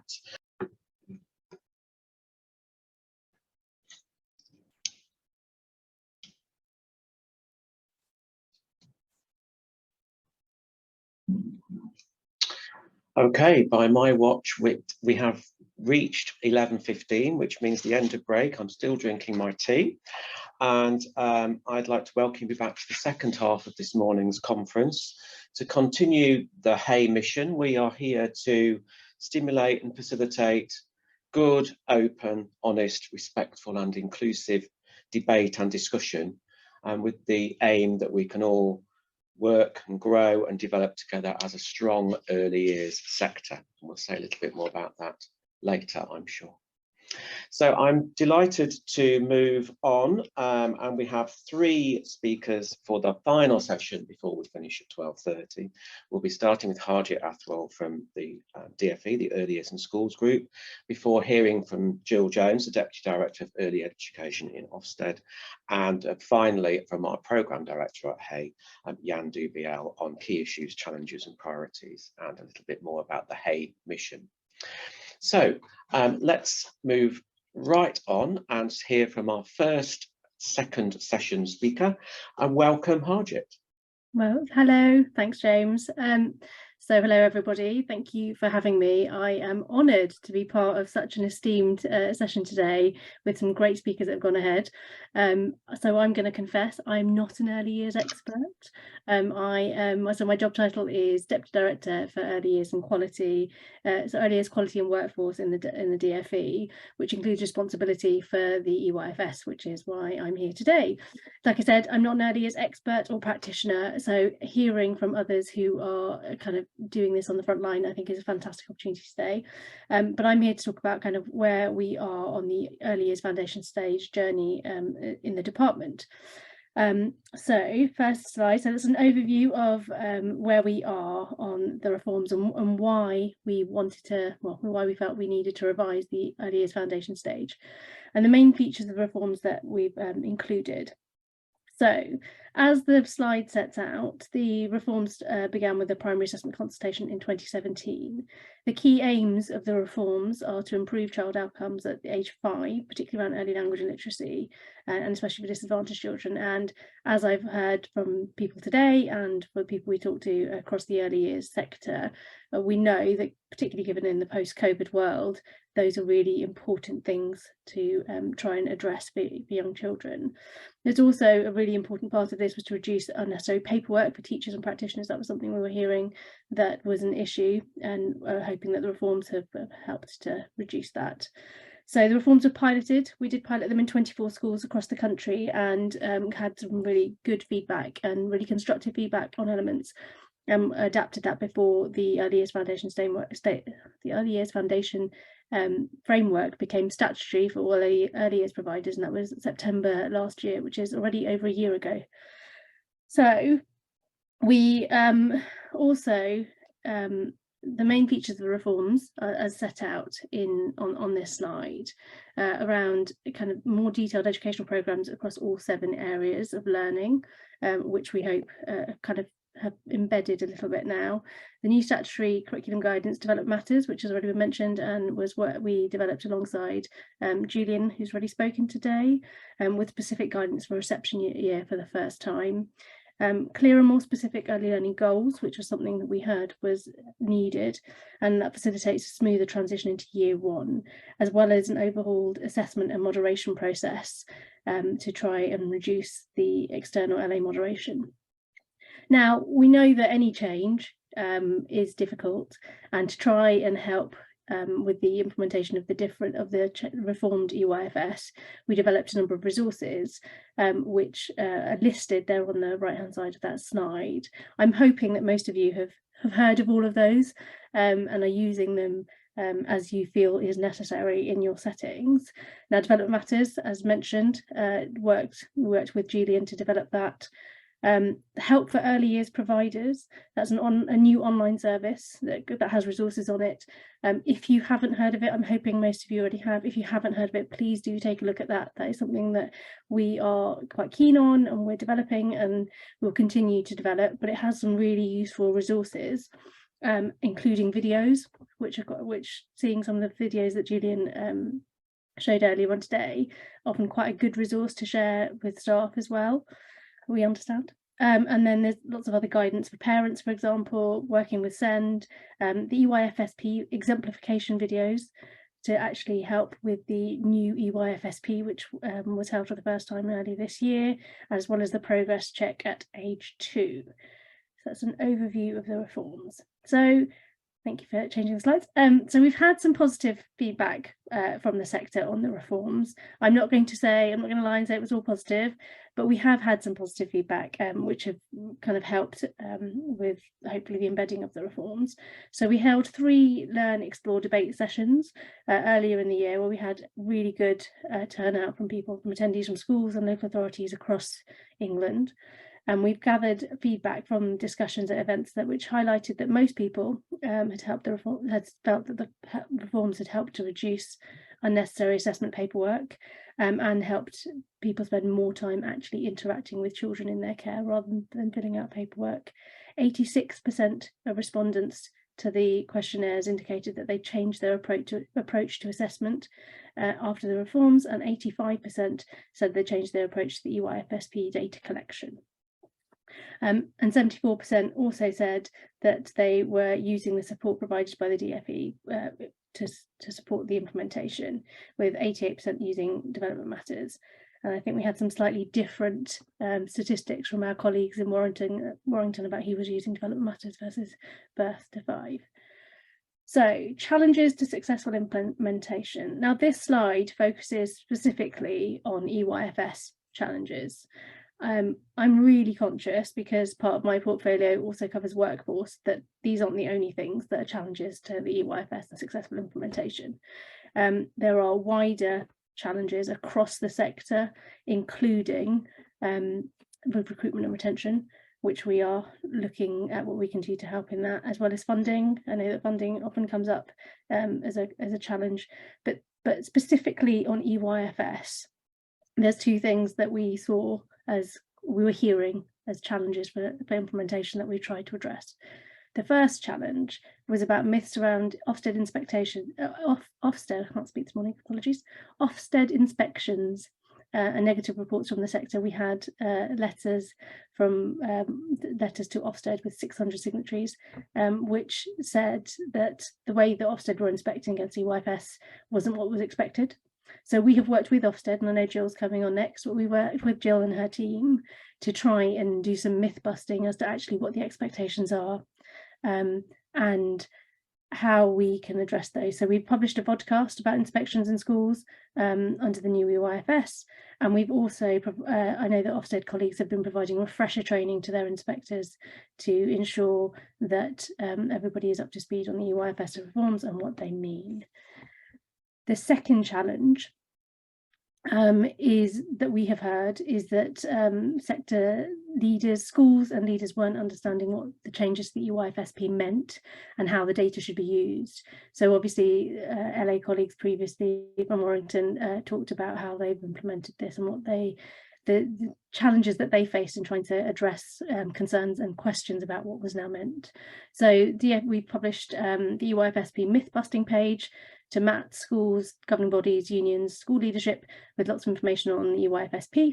And we've also removed the EYFSP data from the Analyse School Performance ASP and the Ofsted Inspection Data Summary Report, the IDSR, to lower the stakes of the EYFSP assessment. Okay, I'm going to come back to some of the questions. I can see that there's lots of questions about recruitment, which is what I expected, and I'll come back and deal with some of those in a second. So, next steps. There's a question in there about childminders. What about childminders? So the government announced on the 4th of July that they were planning to increase choice and affordability in childcare for parents, and particularly around the childminders market. So we are currently working on a childminder specific EYFS, which we're hoping we can provide some more information on in the next few weeks. So basically we have been talking to childminders, the CMAs, Ofsted and childminding representative organisations over the last few months to try and understand how best to amend and reflect the EYFS to make it specific to childminders. So some of the things that we've been hearing is that it should be in plain English, stripping back as much as possible to make it actually understandable, and removing of anything irrelevant, as the current EYFS obviously is applies to all early years settings, and that includes childminders, but not everything in there necessarily relates to childminders. So we can do something we can do something to make it more specific and easier for childminders to access, and remove irrelevant information for them. Now, the EYFS reforms, like I said, we've been going a year since they were implemented statutory, as well as the pilots for the year before. So we are undertaking an evaluation to see how the reforms are going and what else we might need to do to help support the EYFS and the curriculum in early years. And we've contracted IFF to undertake the independent evaluation of the reforms. So we're looking at how to strengthen the evidence base and what's not changed and what doesn't need to change, as well as where there are issues which still exist within the EYFS to support further policy development. So obviously we continue to look at what we can do to help improve early years, and this is part of that process. We're aiming to receive 4,000 responses split across all types of provisions, so group-based providers, nurseries, childminders and reception year, given that the EYFS obviously covers all of the above. And we're working with local authorities and Ofsted to identify people who might wish to participate in the evaluation.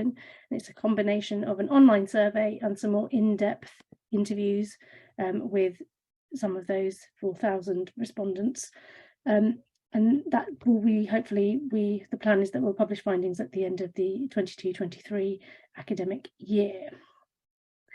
In addition to what we're doing specifically on the EYFS, as I said, my portfolio covers not just EYFS and curriculum, but it goes beyond that to workforce. As you may have heard, the government has announced last year and again earlier this year the investment on EY COVID recovery, and that we have developed a recovery package which includes the elements that are listed there. So stronger practice programmes to build on the EYFS reforms and support response, an online training platform which we're hoping to launch in the next few months, to kind of build on what we've done for help for early years providers, but actually provide training as well as information, and develop mentoring and experts that's already gone live. So we had a pilot over the summer and now that's being rolled out nationally, and there's also a childminder element of that in development at the moment.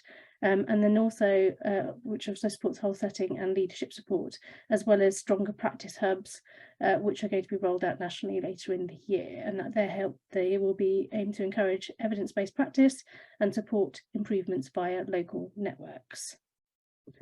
Okay, so that's kind of the end of my presentation. I see there are lots of questions and lots of things coming up in the chat, which I can try and cover some of now, James, if you want me to, or we can come back to you later.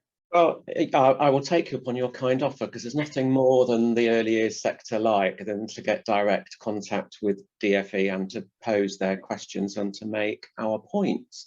So we do have 5 minutes or so. So Harjit, if you want to address some of those, I mean, we are a large community today, so I'm not expecting you to answer everything. And we should have a little bit of time at the end of today's event as well. And we have committed to responding to themes in the chat and the questions after today. So if there are a couple of things that you want to respond to, now is your moment. I can do. I know a theme that has been coming through is staffing, understaffing, recruitment and retention. And we're hearing that loud and clear from the sector. It's obviously, given the wider financial governmental situation, what we can do in this space may not be what we'd all want to do in this space, but we are working with the sector. We're talking to lots of people about what we could do to support recruitment and retention and try and address some of the workforce issues that we've got. I don't have a silver bullet, I'm afraid. So I can't I can't solve the problem overnight. I know it's something that has been exacerbated by COVID and by the general economic situation. We are looking at what we can do, and we'll come and talk. We are talking to people already, but we'll come out and do what we can on that in that space. Wider issues around. I'm not going to comment on striking. That's not for me to comment on. I think I will leave that one there for you. The evaluation is ongoing, so we will be feeding into that. There's quite a few things around the childminders and why we are doing a streamlined childminder specific EYFS.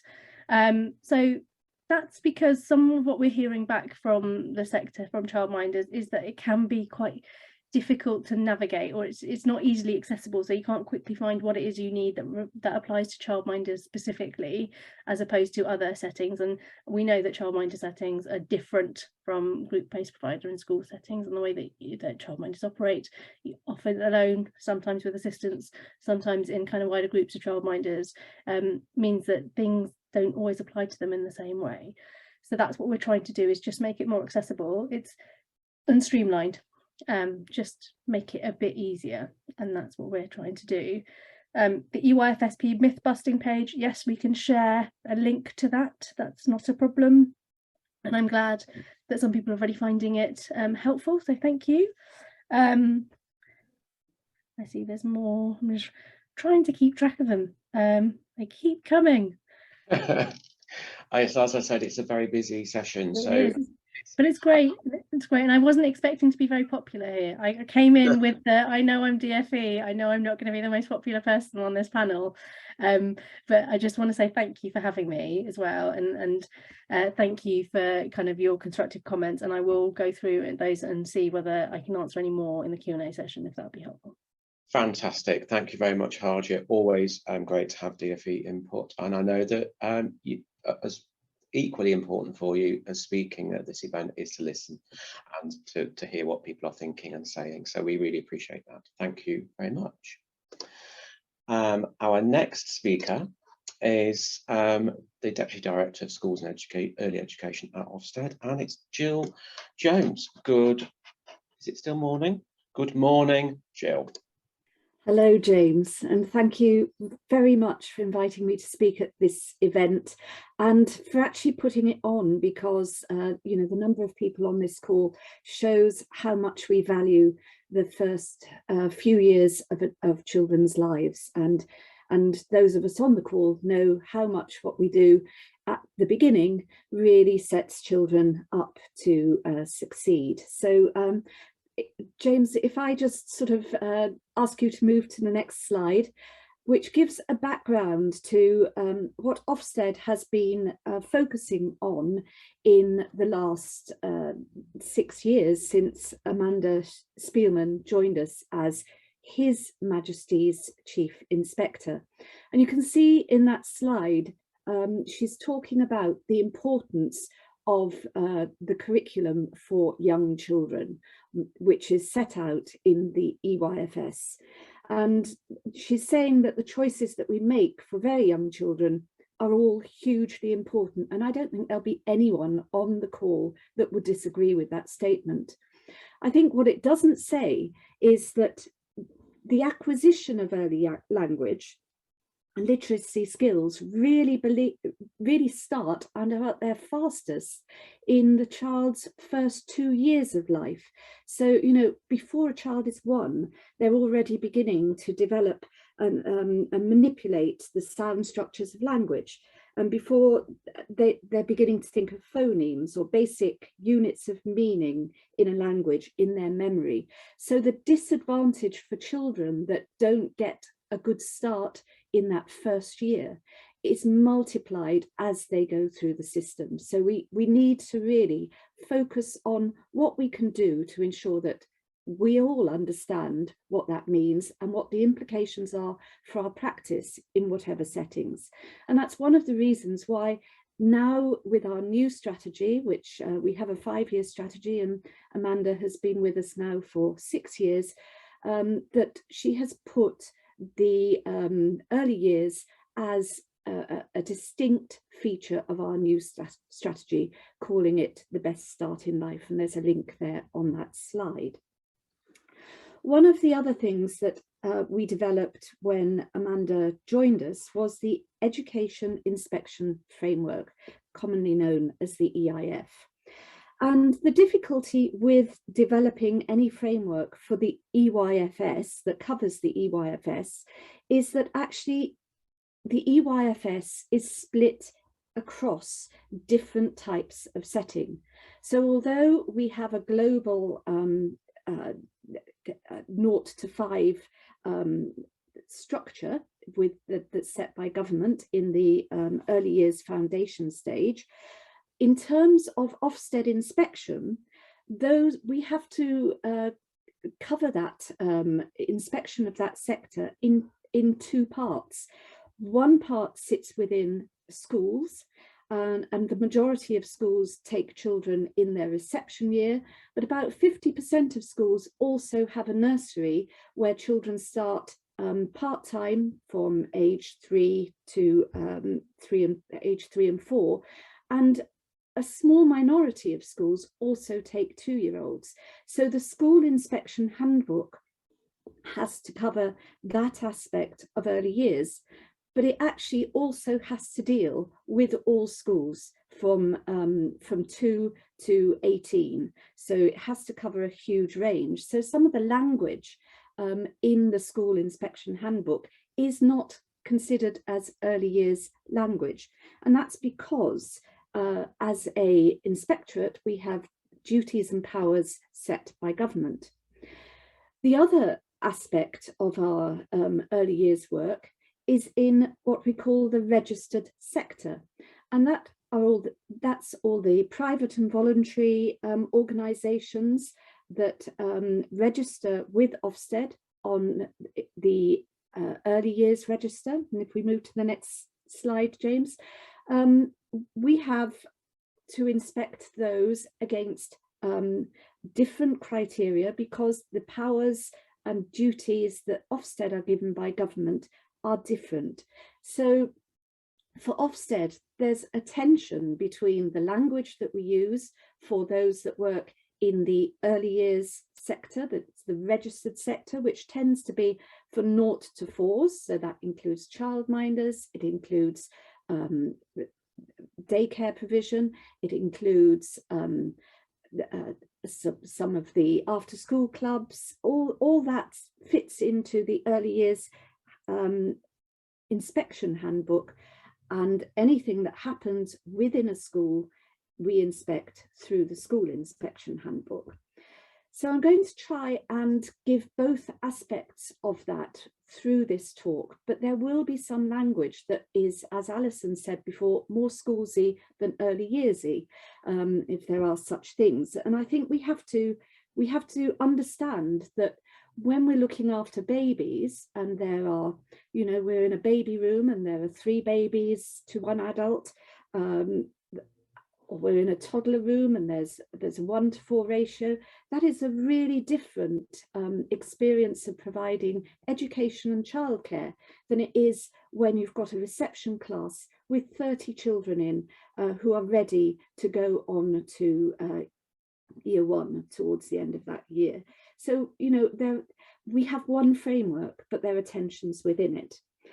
And in the school inspection handbook, we talk about delivering a subject curriculum in a way that allows pupils to transfer key knowledge. And the value of the EYF and why it's a framework that I believe is really helpful to get us to think about what it is that we want children to learn, is that in the whole of the school, we look at that through all the national curriculum subjects, which of course start when children enter year 1. And what we've done in that part of our school's handbook is we've developed a construct which sets out what constitutes a good quality of education, which is based on research, and we talk about that much more in our curriculum commentaries. The issue for those of us that educate children in the early years is that the EYFS is not set out in subjects. And nor would I argue that it should be. I actually think that the areas for learning are really helpful. They're global areas that make us focus on different aspects of children learning. But however, where we've got those more global aspects, it's really complex to ensure that everything children need to learn is actually learnt. It relies sometimes on a series of fortunate events. Now, I wouldn't argue for a subject curriculum in early years, but it's important that I think we think about the knowledge that children need. And there's a real difference between knowledge and information.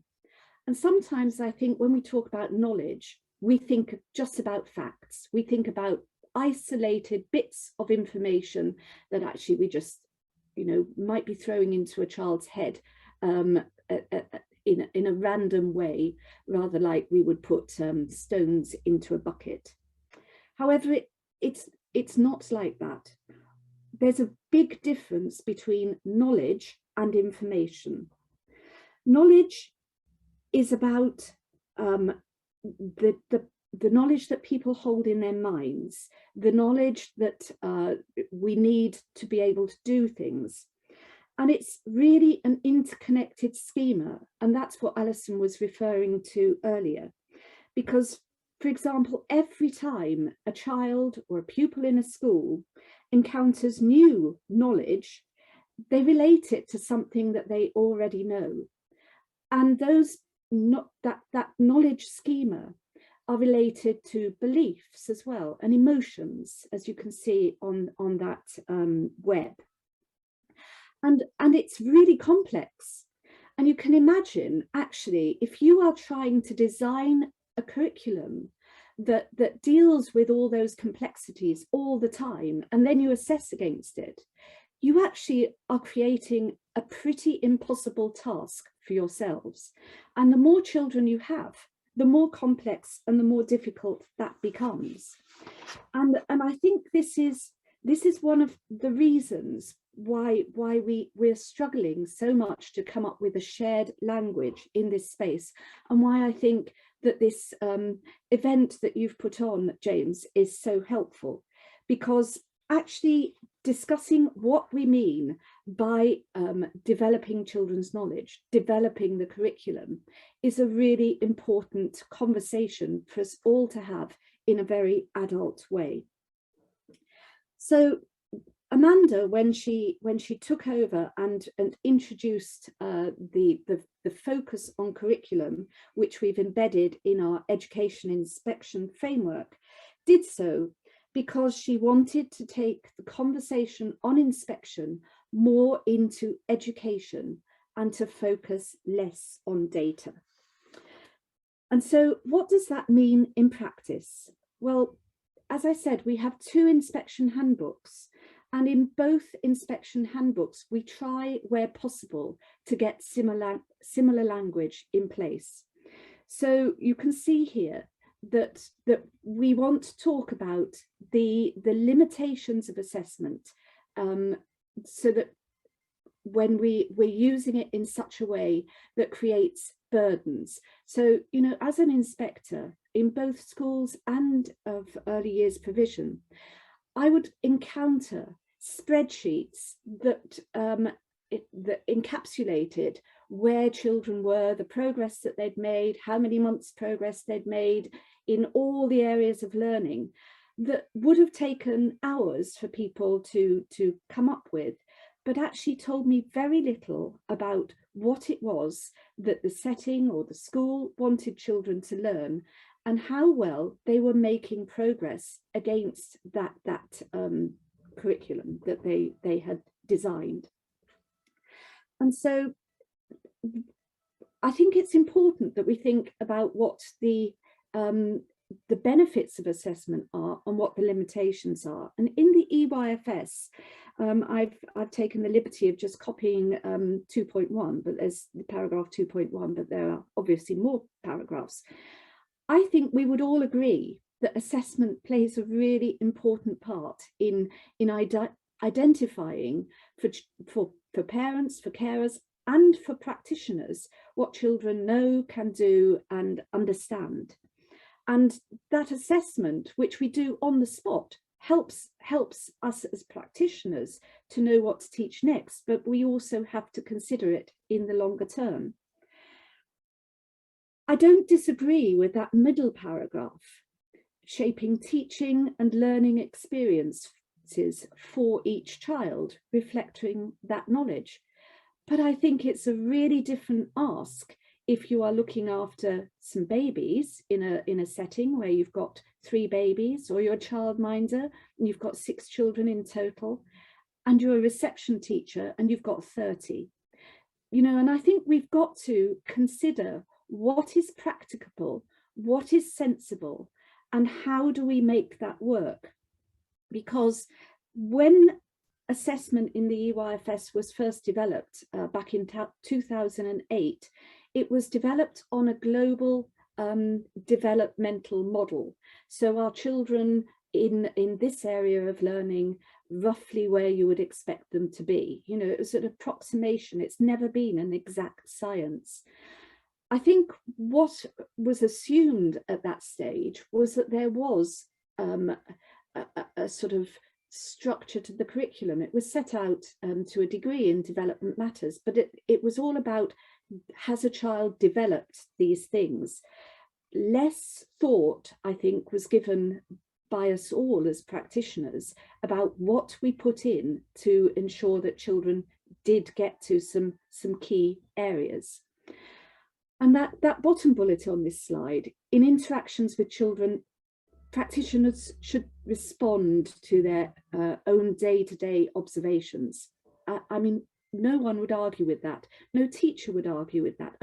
Of course, teaching has to be responsive to the children's ability and knowledge to cope with what it is that they're being taught, or where their interests lie, and that links very much to the characteristics of effective learning. So I just thought it would be helpful to share something that I found when I was inspecting in a reception class, where the teacher was really worried about the level of planning and assessment that they were doing, and hoping that Ofsted would think it was all right. And they said, we just, you know, we don't track every single area of learning all the time, but we do some key things. And this happens to be about teaching children to read, which is going on in the reception classroom. And the teacher has a note of the sounds, letter sound correspondences that this particular child happens to know. And, you know, it's not done in any grand way on a computer. It's just a simple checklist that she keeps for different children. Essential knowledge for the teacher, probably much less useful knowledge for the head teacher. The head teacher would want a much more global picture of, well, where is that child up to in terms of their learning, and how does that compare with other children in the class? Again, a different child, left-hand side of that page, a simple a cumulative bit of information about what books that child has read, and some, you know, notes for the teacher. Again, useful assessment for the teacher, not particularly useful for a head teacher, other than knowing that certain things are being kept track of. So the point I'm trying to make is that assessment has to be purposeful in relation to what it is you want children to know and who the audience for that assessment is. And if you're a reception teacher, your audience ultimately is going to be the senior leaders of your organisation, but also what comes next. You know, what does a year 1 teacher need to know? And so what we've put in our handbook for assessment on the next slide is that this is how we from our good grade criteria, that we're not stipulating that assessment has to be done in any way whatsoever, just that it has to be useful for the needs of the school or and we've got a similar quote in our early years handbook, that useful for the setting, for practitioners in the setting. I'm just going to go on to talk briefly about the new EYFS and development matters, because, you know, I think, as Julian said at the beginning of his talk, you know, if we were in hospitals in the time of Florence Nightingale against their thinking, you know, we would have some problems. Thinking has moved on in this space from when I first started teaching in early years in 1982. You know, we have a lot more knowledge about brain development. We have a lot more research about what makes a difference. But there is a lot of research about the impact of language and vocabulary and children's later success. But what we all know as practitioners, particularly at the upper end of the foundation stage, is that there's a wide difference in children's exposure to vocabulary. And the good thing, I think, that has been set out in the EYFS is that all the educational programmes have a focus on language development. They recognise that it underpins all the areas of learning. And the other part that's really important is that it recognises the importance of reading frequently to children and engaging them in story, rhymes and poems, so that they're provided with extensive opportunities to embed new words and knowledge. And I have to say, in Ofsted, we were somewhat guilty several years ago, probably about 20 years ago, fortunately before I joined, of actually preventing the reading of stories and poems to children at one stage in the lifetime of Ofsted. Now, in Ofsted, we have recently written some research reviews, and one of the things that we talk about in the early English curriculum in schools is that the teaching of the English curriculum is divided into different parts. So there's the teaching of the English curriculum in terms of developing children's spoken language, which is as well as learning to read, and those are important elements of the national curriculum, but also that it's teaching children about fluent letter formation. So we focus on those two strands in our research review. And I thought it would be quite helpful to talk about what Ofsted looks for in a curriculum for communication and language, as to underpin some of this work that we've done in our research review. So one of the things that we've been saying is that it's really important to distinguish the curriculum from teaching and assessment. I think in early years, we've always thought of those globally. The curriculum, though, is about what we want children to learn, and how we want them to learn it and how we assess that is secondary to what it is we think is important for them to learn. So let's think about that in terms of exploring the curriculum for communication and language.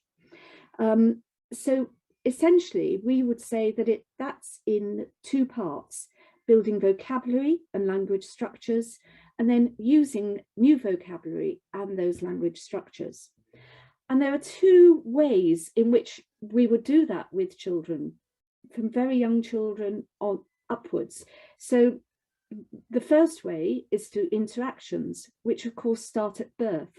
And the smaller the number of children that you have in your care, the easier it is to work through those interactions and to be really systematic in how you develop those interactions.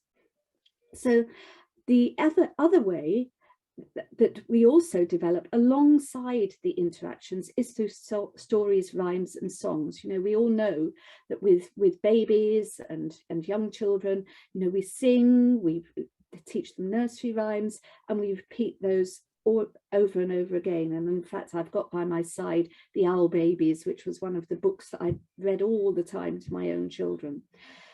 So back and forth interactions are really important. And I think the DFE has produced some really good videos about this, but they've also developed their reading framework, which is aimed for schools, but also has some useful information in it, I think, for early years practitioners. So back and forth interactions are about communication. they're about talk. And in their reading framework for talk, DFE have listed the different ways in which we would develop that with children. And I've just put them out there and highlighted some of those things because, you know, they're reflected in the video we watched with Julian earlier on. They're reflected in some of the things that Alison was talking about in her talk. But again, you know, I think we need to consider it's very different when you're implementing those things with just a very few children, or you've got a class full of children. The opportunities for interactions, back and forth interactions, become more limited the more children that you've got, and rely a lot on the interactions between children themselves. And of course, the lower the language level of the children that are interacting, the less progress is made by those children, and the greater the need for adult intervention. So, you know, it could be described, I think, as a perfect storm. But, you know, the thing is that teachers are doing really well in this space. And one of the ways that they're doing particularly well, I think, is through choosing books, because stories, poems, songs are a really rich source of language, vocabulary and syntax.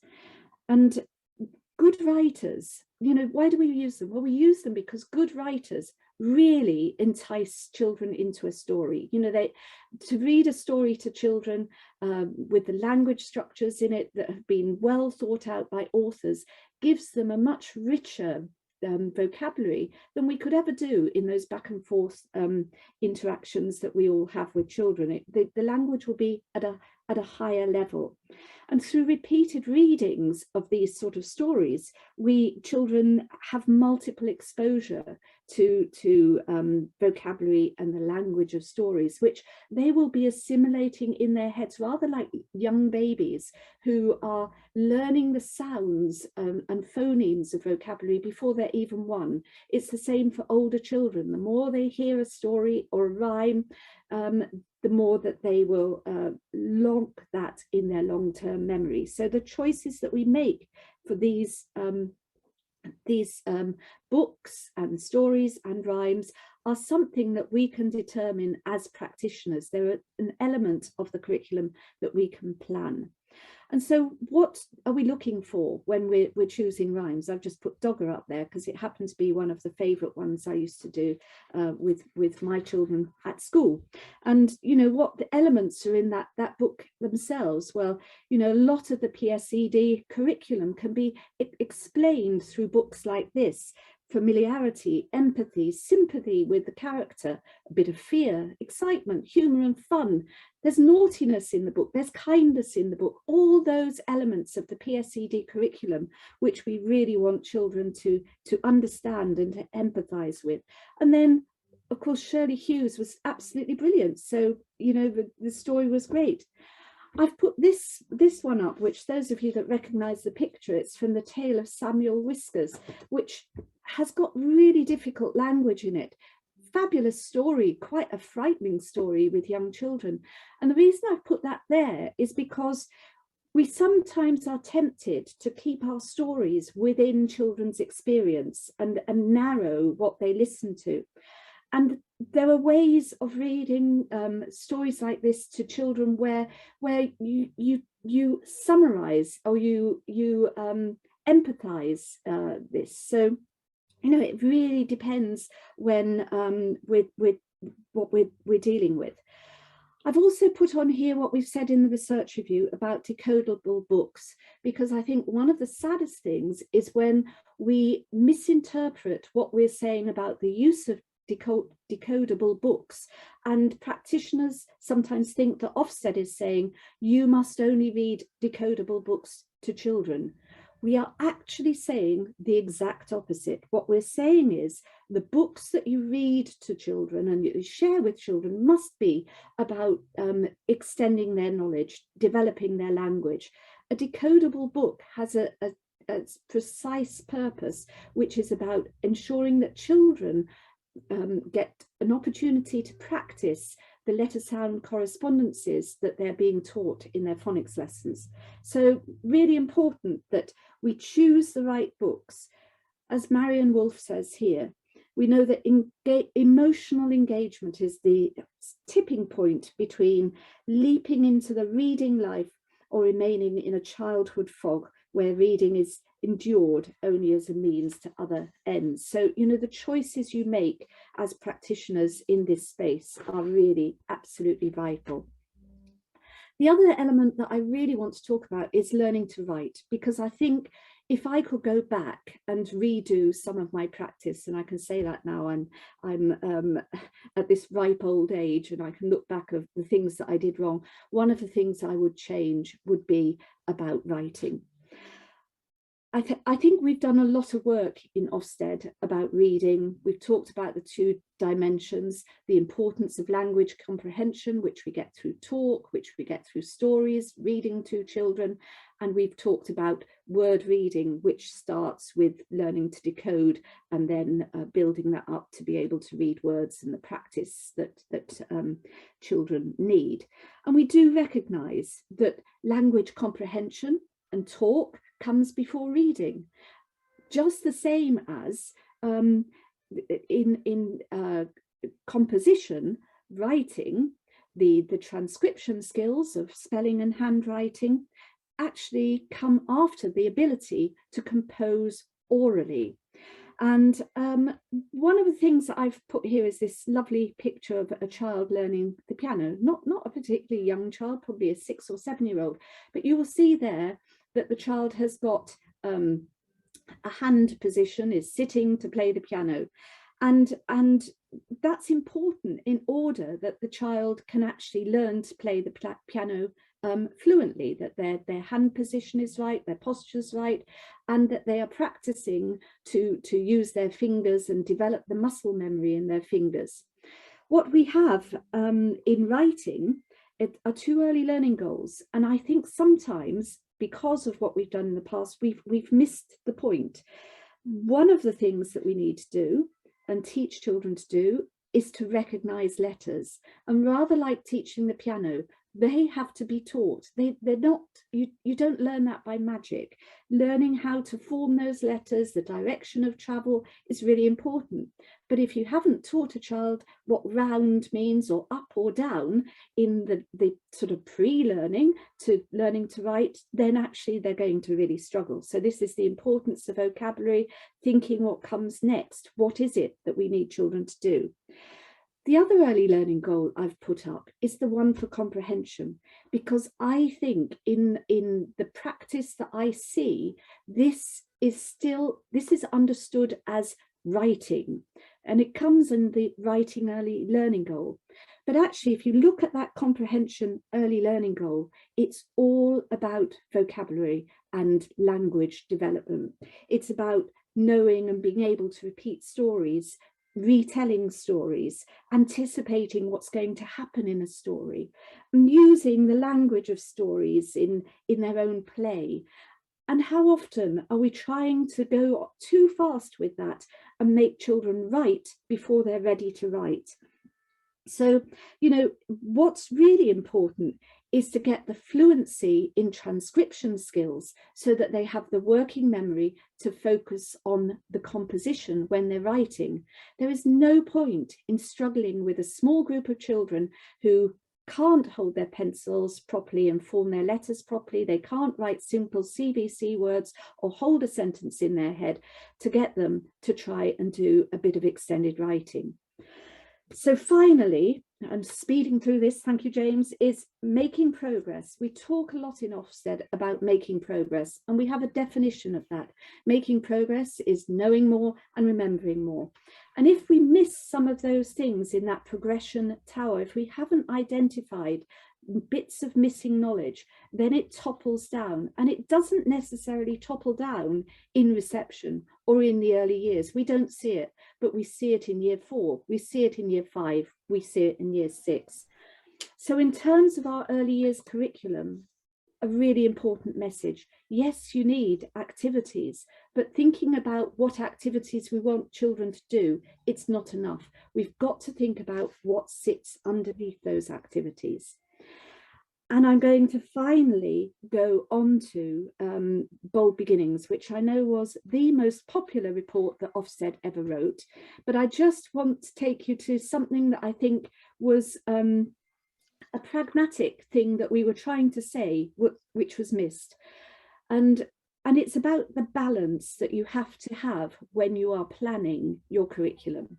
And it links back to, you know, how many children have you got? What are the contexts that those children come from? What is it that they need to learn? Because time in school is really limited. Children spend far more time out of school than they actually do in it. So practitioners really have to think about what is it that has to be learned to ensure that all children are able to benefit at each new learning each new construct or fact or thing that they need to learn to do.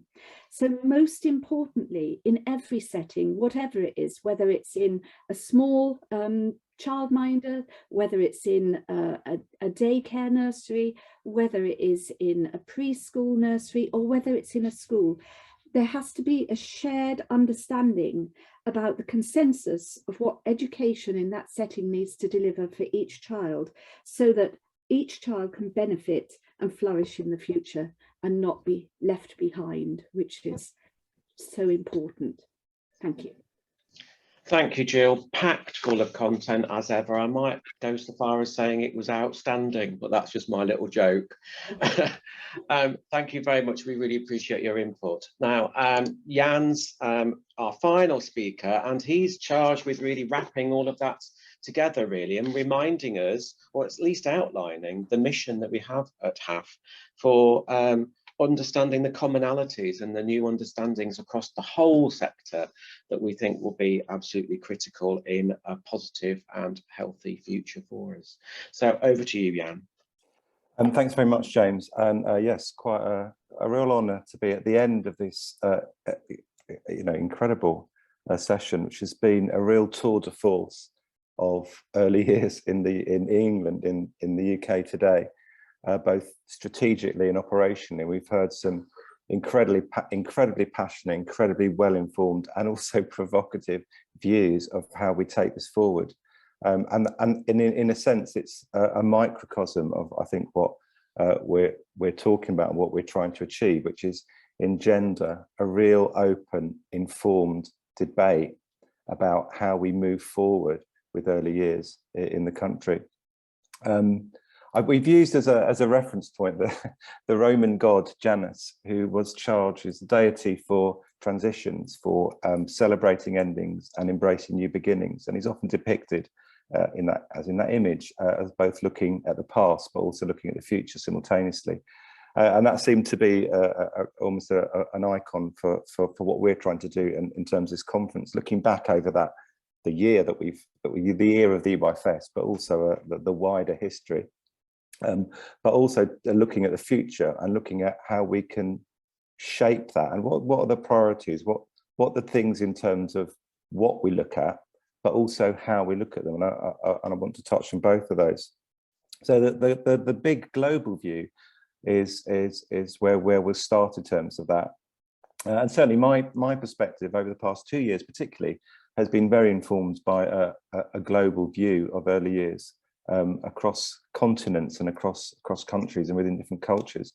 And certainly there does seem to be much more of a consensus on its importance, but there is a lack of clarity and unanimity on what that is. We all talk about a good early years experience for children, but it's still, and I think we've seen that today, it's still a contested space. It's a space that doesn't have a shared language. And it's a space that comes from so many different perspectives and is informed in so many different ways that there isn't a central understanding or agreed understanding of that. And partly, I think that's quite exciting. And I think we've seen that today. And I think that debate is really important. But actually shaping it, I think a lot of that is around language, is really important. Also, that I think there's that need to future-proof. If we've learned anything from the last couple of years, it's the world can be very, very unpredictable. And in an instant, our assumptions and our certainties can be swept away, and that's what happened to us. And I think that's a really powerful metaphor for the kind of future that children are going into, and the children that we work with, and how we shape those early experiences. So there is a real need and a real global awareness of the need to future-proof what that looks like. I'll come to that as well in a minute. And that whole idea of the post-COVID impact, both in terms of COVID itself, but also some of the restrictions around lockdown, and the narrative of catch-up. What do we mean by catch-up, and how does that fit within what we're doing? In some senses, and this has been said by several of the participants already, the speakers already, COVID didn't do anything new, but it did shine a brighter light on some of the existing fault lines or some of the existing challenges. And in that sense, that has been quite useful to crystallise those and to look at those in a little bit more detail. So in if I could have the next slide, please, in a more localised point of view, and in terms of where we are, we have, both in terms of the EYFS, but in terms of other initiatives, a really interesting place to start with. We have had a year of the EYFS. I think we should stop calling it the revised EYFS, because it's in its second year in terms of the adopter schools. But it has, as Julian identified and detailed in his presentation, it has had big implications for the way we view curriculum, pedagogy, assessment. And I would argue one of its biggest impacts is the impact on professional autonomy, which we've seen again throughout the rationale and philosophy behind it has been really strong. Some people find that quite challenging, but I think it's something we should embrace, and I think something that will be really valuable. We also have two other initiatives which I think are particularly significant. One is the Stronger Practice Hubs, which will become active next month. And they will provide a real centre point for looking at what we mean by evidence-based practice. And everyone has talked about that in their presentations. But again, the view of what we mean by evidence and which evidence and how we engage with it is really critical. And also to return to Ofsted, having Ofsted having identified early years a specific element in their 5-year strategy is I think a massively significant moment. And I think, again, this will crystallise that view, and the debate that we're having, and we've have had and will have, will hopefully run alongside that and inform that. And the creation of a specialist early years curriculum team, which again is upcoming, will be highly important. So that new conversation, so we're talking about a new conversation, looking at the past, but also looking at how we take all that information, we take all that knowledge, and we move it forward. So we need to, in terms of that, we need to look at how early years establishes a secure foundation. What are the outcomes? What is the content around that becomes really important, both in the context we're in, but also in terms of moving forward. And alongside that notion of a secure, informed and reflective profession. As I said, I think autonomy is a huge component of revised the EYFS as it now stands. And that's something I think we need to embrace, embrace wholly. And also around the whole arena of evidence, which again, we've talked about it. We do, and I would say this to someone as an early years specialist who's been in this arena for over 30 years. There is a lot of folklore in early years. There is a lot of tradition, some of which is very strong and very powerful, some of which has become entered into a kind of, sometimes a kind of orthodoxy. And I think one of the things Julian says, that if the evidence changes, we need to change alongside it. We need to adapt to new evidence and early yearsify it sometimes and mediate it through our values. But we cannot ignore the fact that we are learning more and more about children all the time. And some of the folklore behind that can sometimes be quite debilitating. One of the things, and I came across this the other day, one of the most pernicious myths, I think, in early years is that stuff just happens. And sometimes you see this, people will say, if you just get the environment right, everything else will just follow. If you get relationships right, everything else will follow. If children have high levels of well-being, everything else will follow. And that's completely untrue. Nothing just happens in early years. Everything is the result of meticulous and carefully thought through, sometimes subconscious decisions that you take. So we need to engage with that. We need to be really aware of the impact as adults we have on every nuance of practice. So what are the, I've pulled out two particular areas, and we'll come to this in more detail in a moment. But there are two particular areas which I think need to be foregrounded in the current environment, generally, but also specifically to respond to recent events. And one is that the foregrounding of emotional health and well-being. We have a cohort who are coming into early years having lived most of their lives under COVID and under lockdown. The impact on all elements of their psychology and their construction of the world is very, very different because of the things that have happened.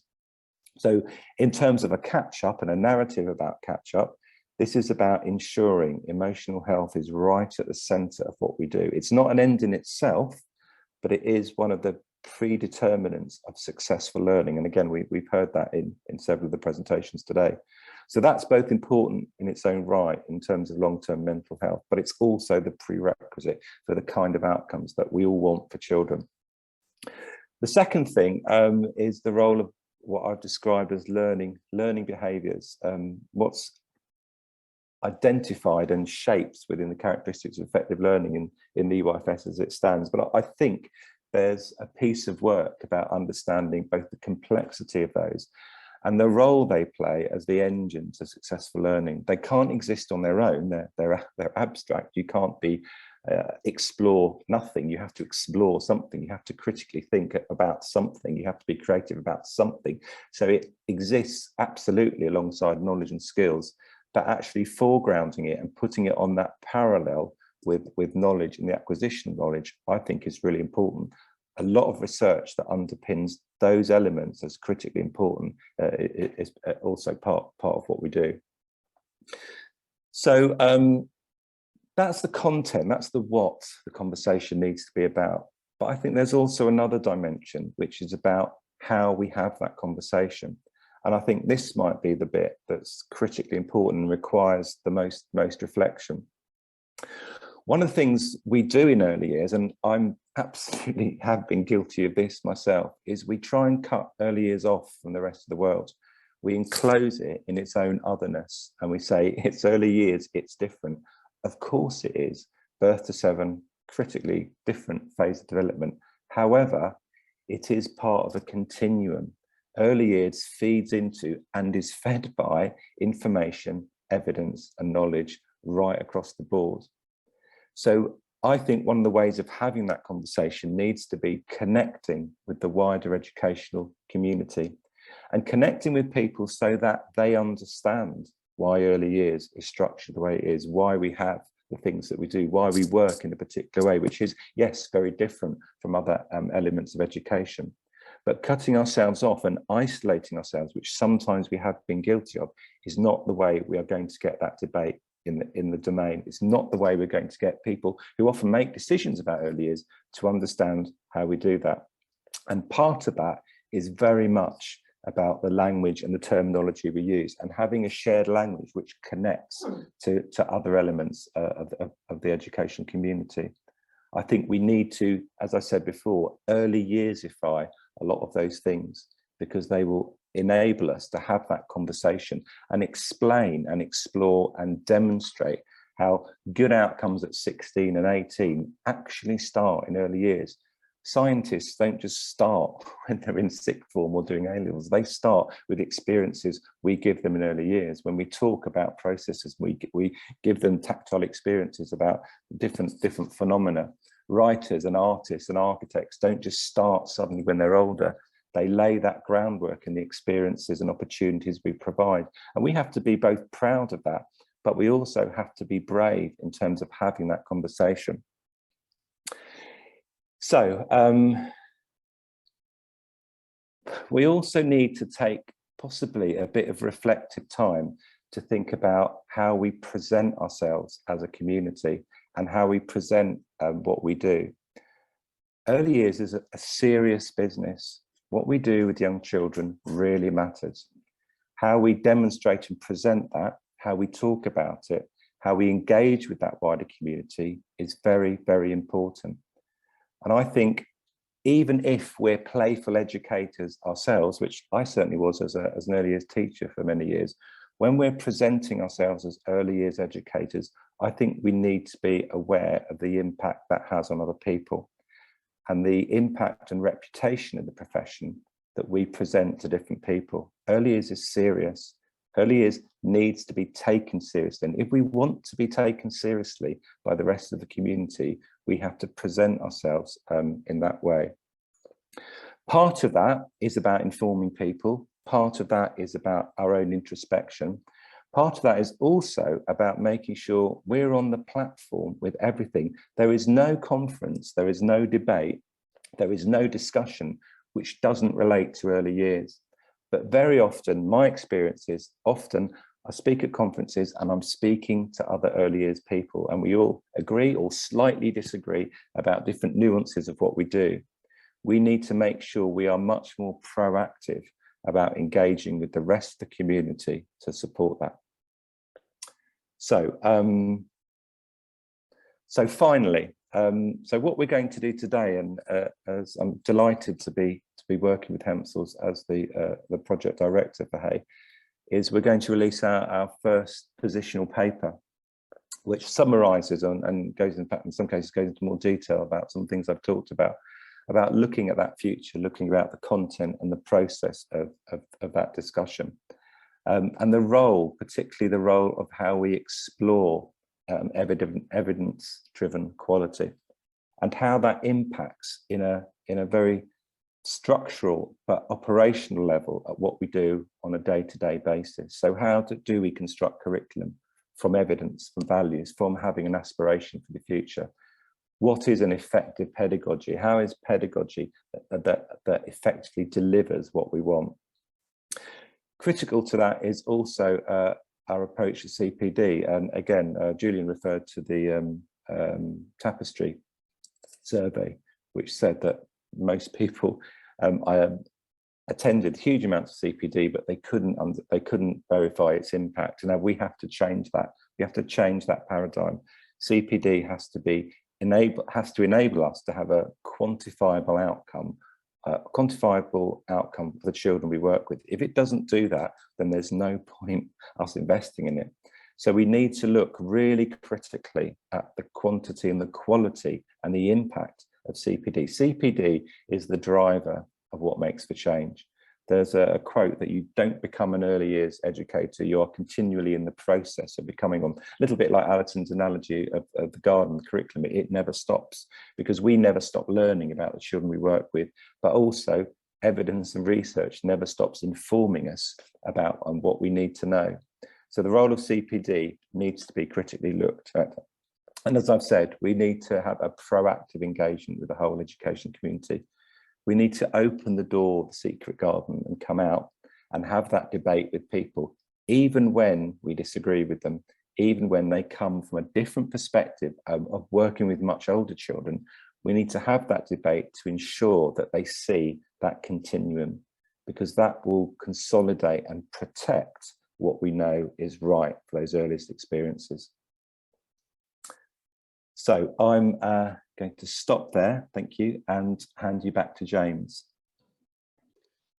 Thanks, Jan. You've perfectly encapsulated what we've been working on in terms of the mission for Hay, and it was especially lovely for me to hear it articulated so well.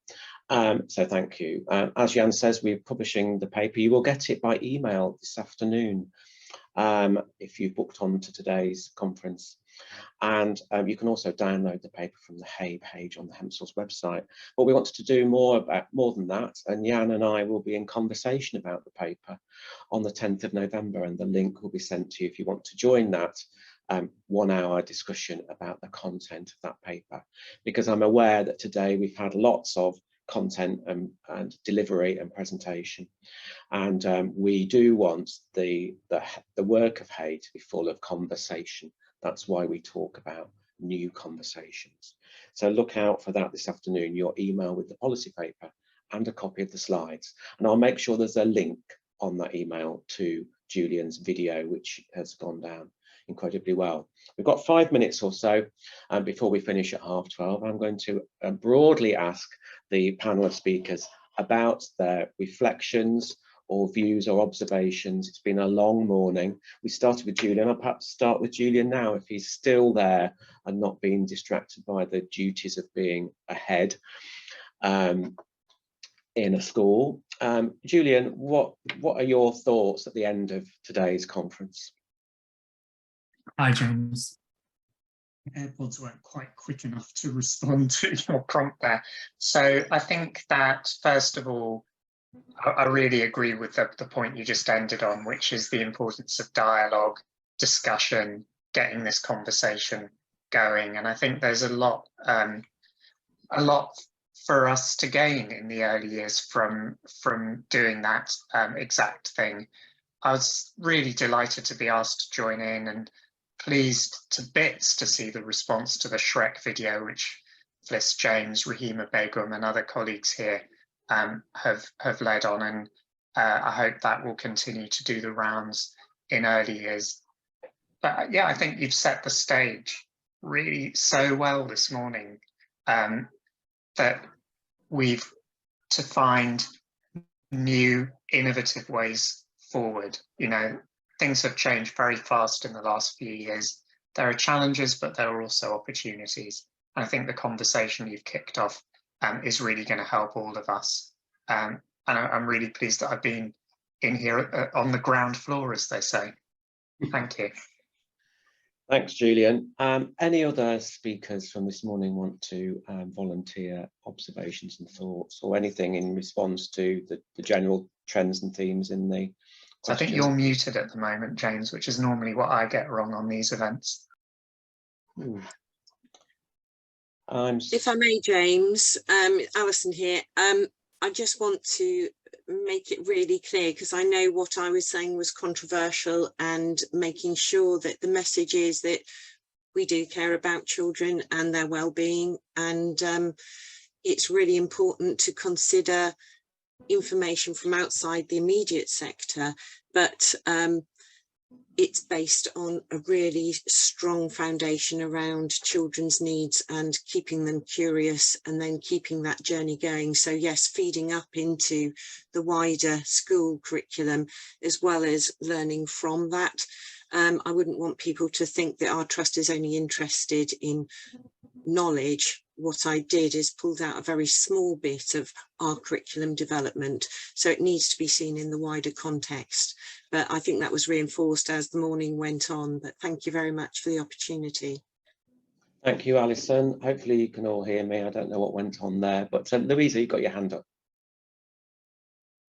Oh, I can't hear you for some strange reason. Mute and then unmute, and then you might be all right. Now? No, I can't hear you. That's a bit odd. Hopefully we'll be able to come back to you again. Any Lorna, are you can you hear me? Yes. Yeah, I don't know what Louisa was going to say, but I would like to just reiterate what others have said. It is about that communication and showing where we fit in with the broader thing, you know, where, like Alison said, obviously there was controversy about her presentation, but it is about having those conversations and showing how we fit in with the broader education, and providing that information in a relatable way, so that those areas that don't really understand early years and what we're about gain that understanding in a way that they can take it on board and see the value. Brilliant, thank you. Let's try Louisa once more. No, sorry, I'm sorry, Louise, I already did try. Jill, any final thoughts? I mean, you must still be recovering from. Can you hear me? Me as Jill? Yes. Oh, right, okay. Yeah, well, as I said at the beginning, James, I think this is really useful to have this forum. I'm very excited about it, and I think the points that Jan made about speaking to the wider education audience, not just as we're early years and we know about it because we're early years educators and sort of separating it off into a secret garden, but thinking about what is it that we want our children to be able to know and do as they grow. You know, I mean, when I first became fascinated by early years, it was exacerbated by having my own children. And I have to say, with a 27-year-old and a 25-year-old, if I could have fast forwarded to the future, I'd have done some things very differently when they were little. And I think it's that sort of connection, because children don't actually change. They develop slower as they get older, but they are still fundamentally the people that they are when they're born. So that continuum is really important. And I think we have ignored it to a larger degree over the past, in the recent past, and I think it's time to readjust, and I look forward to being part of that conversation. So thank you. I shall take that as a very strong volunteer to join the mission that we're calling Hey. So fantastic. I'm on the mission. And I invite everybody that's engaged with today. Thank you to do that. Thank you everybody for speaking today and contributing your time and your insight and your perspectives. Fascinating to listen to. Thank you to everybody that booked on for today, joined us on the day, and for those of you that will be looking at the recording in due course. Do find out more about what we are aiming to achieve, and we look forward to working with you in various different ways. It is just past 12:30. It is my job to finish on time, so I'm going to say thank you very much again and have a good rest of the day.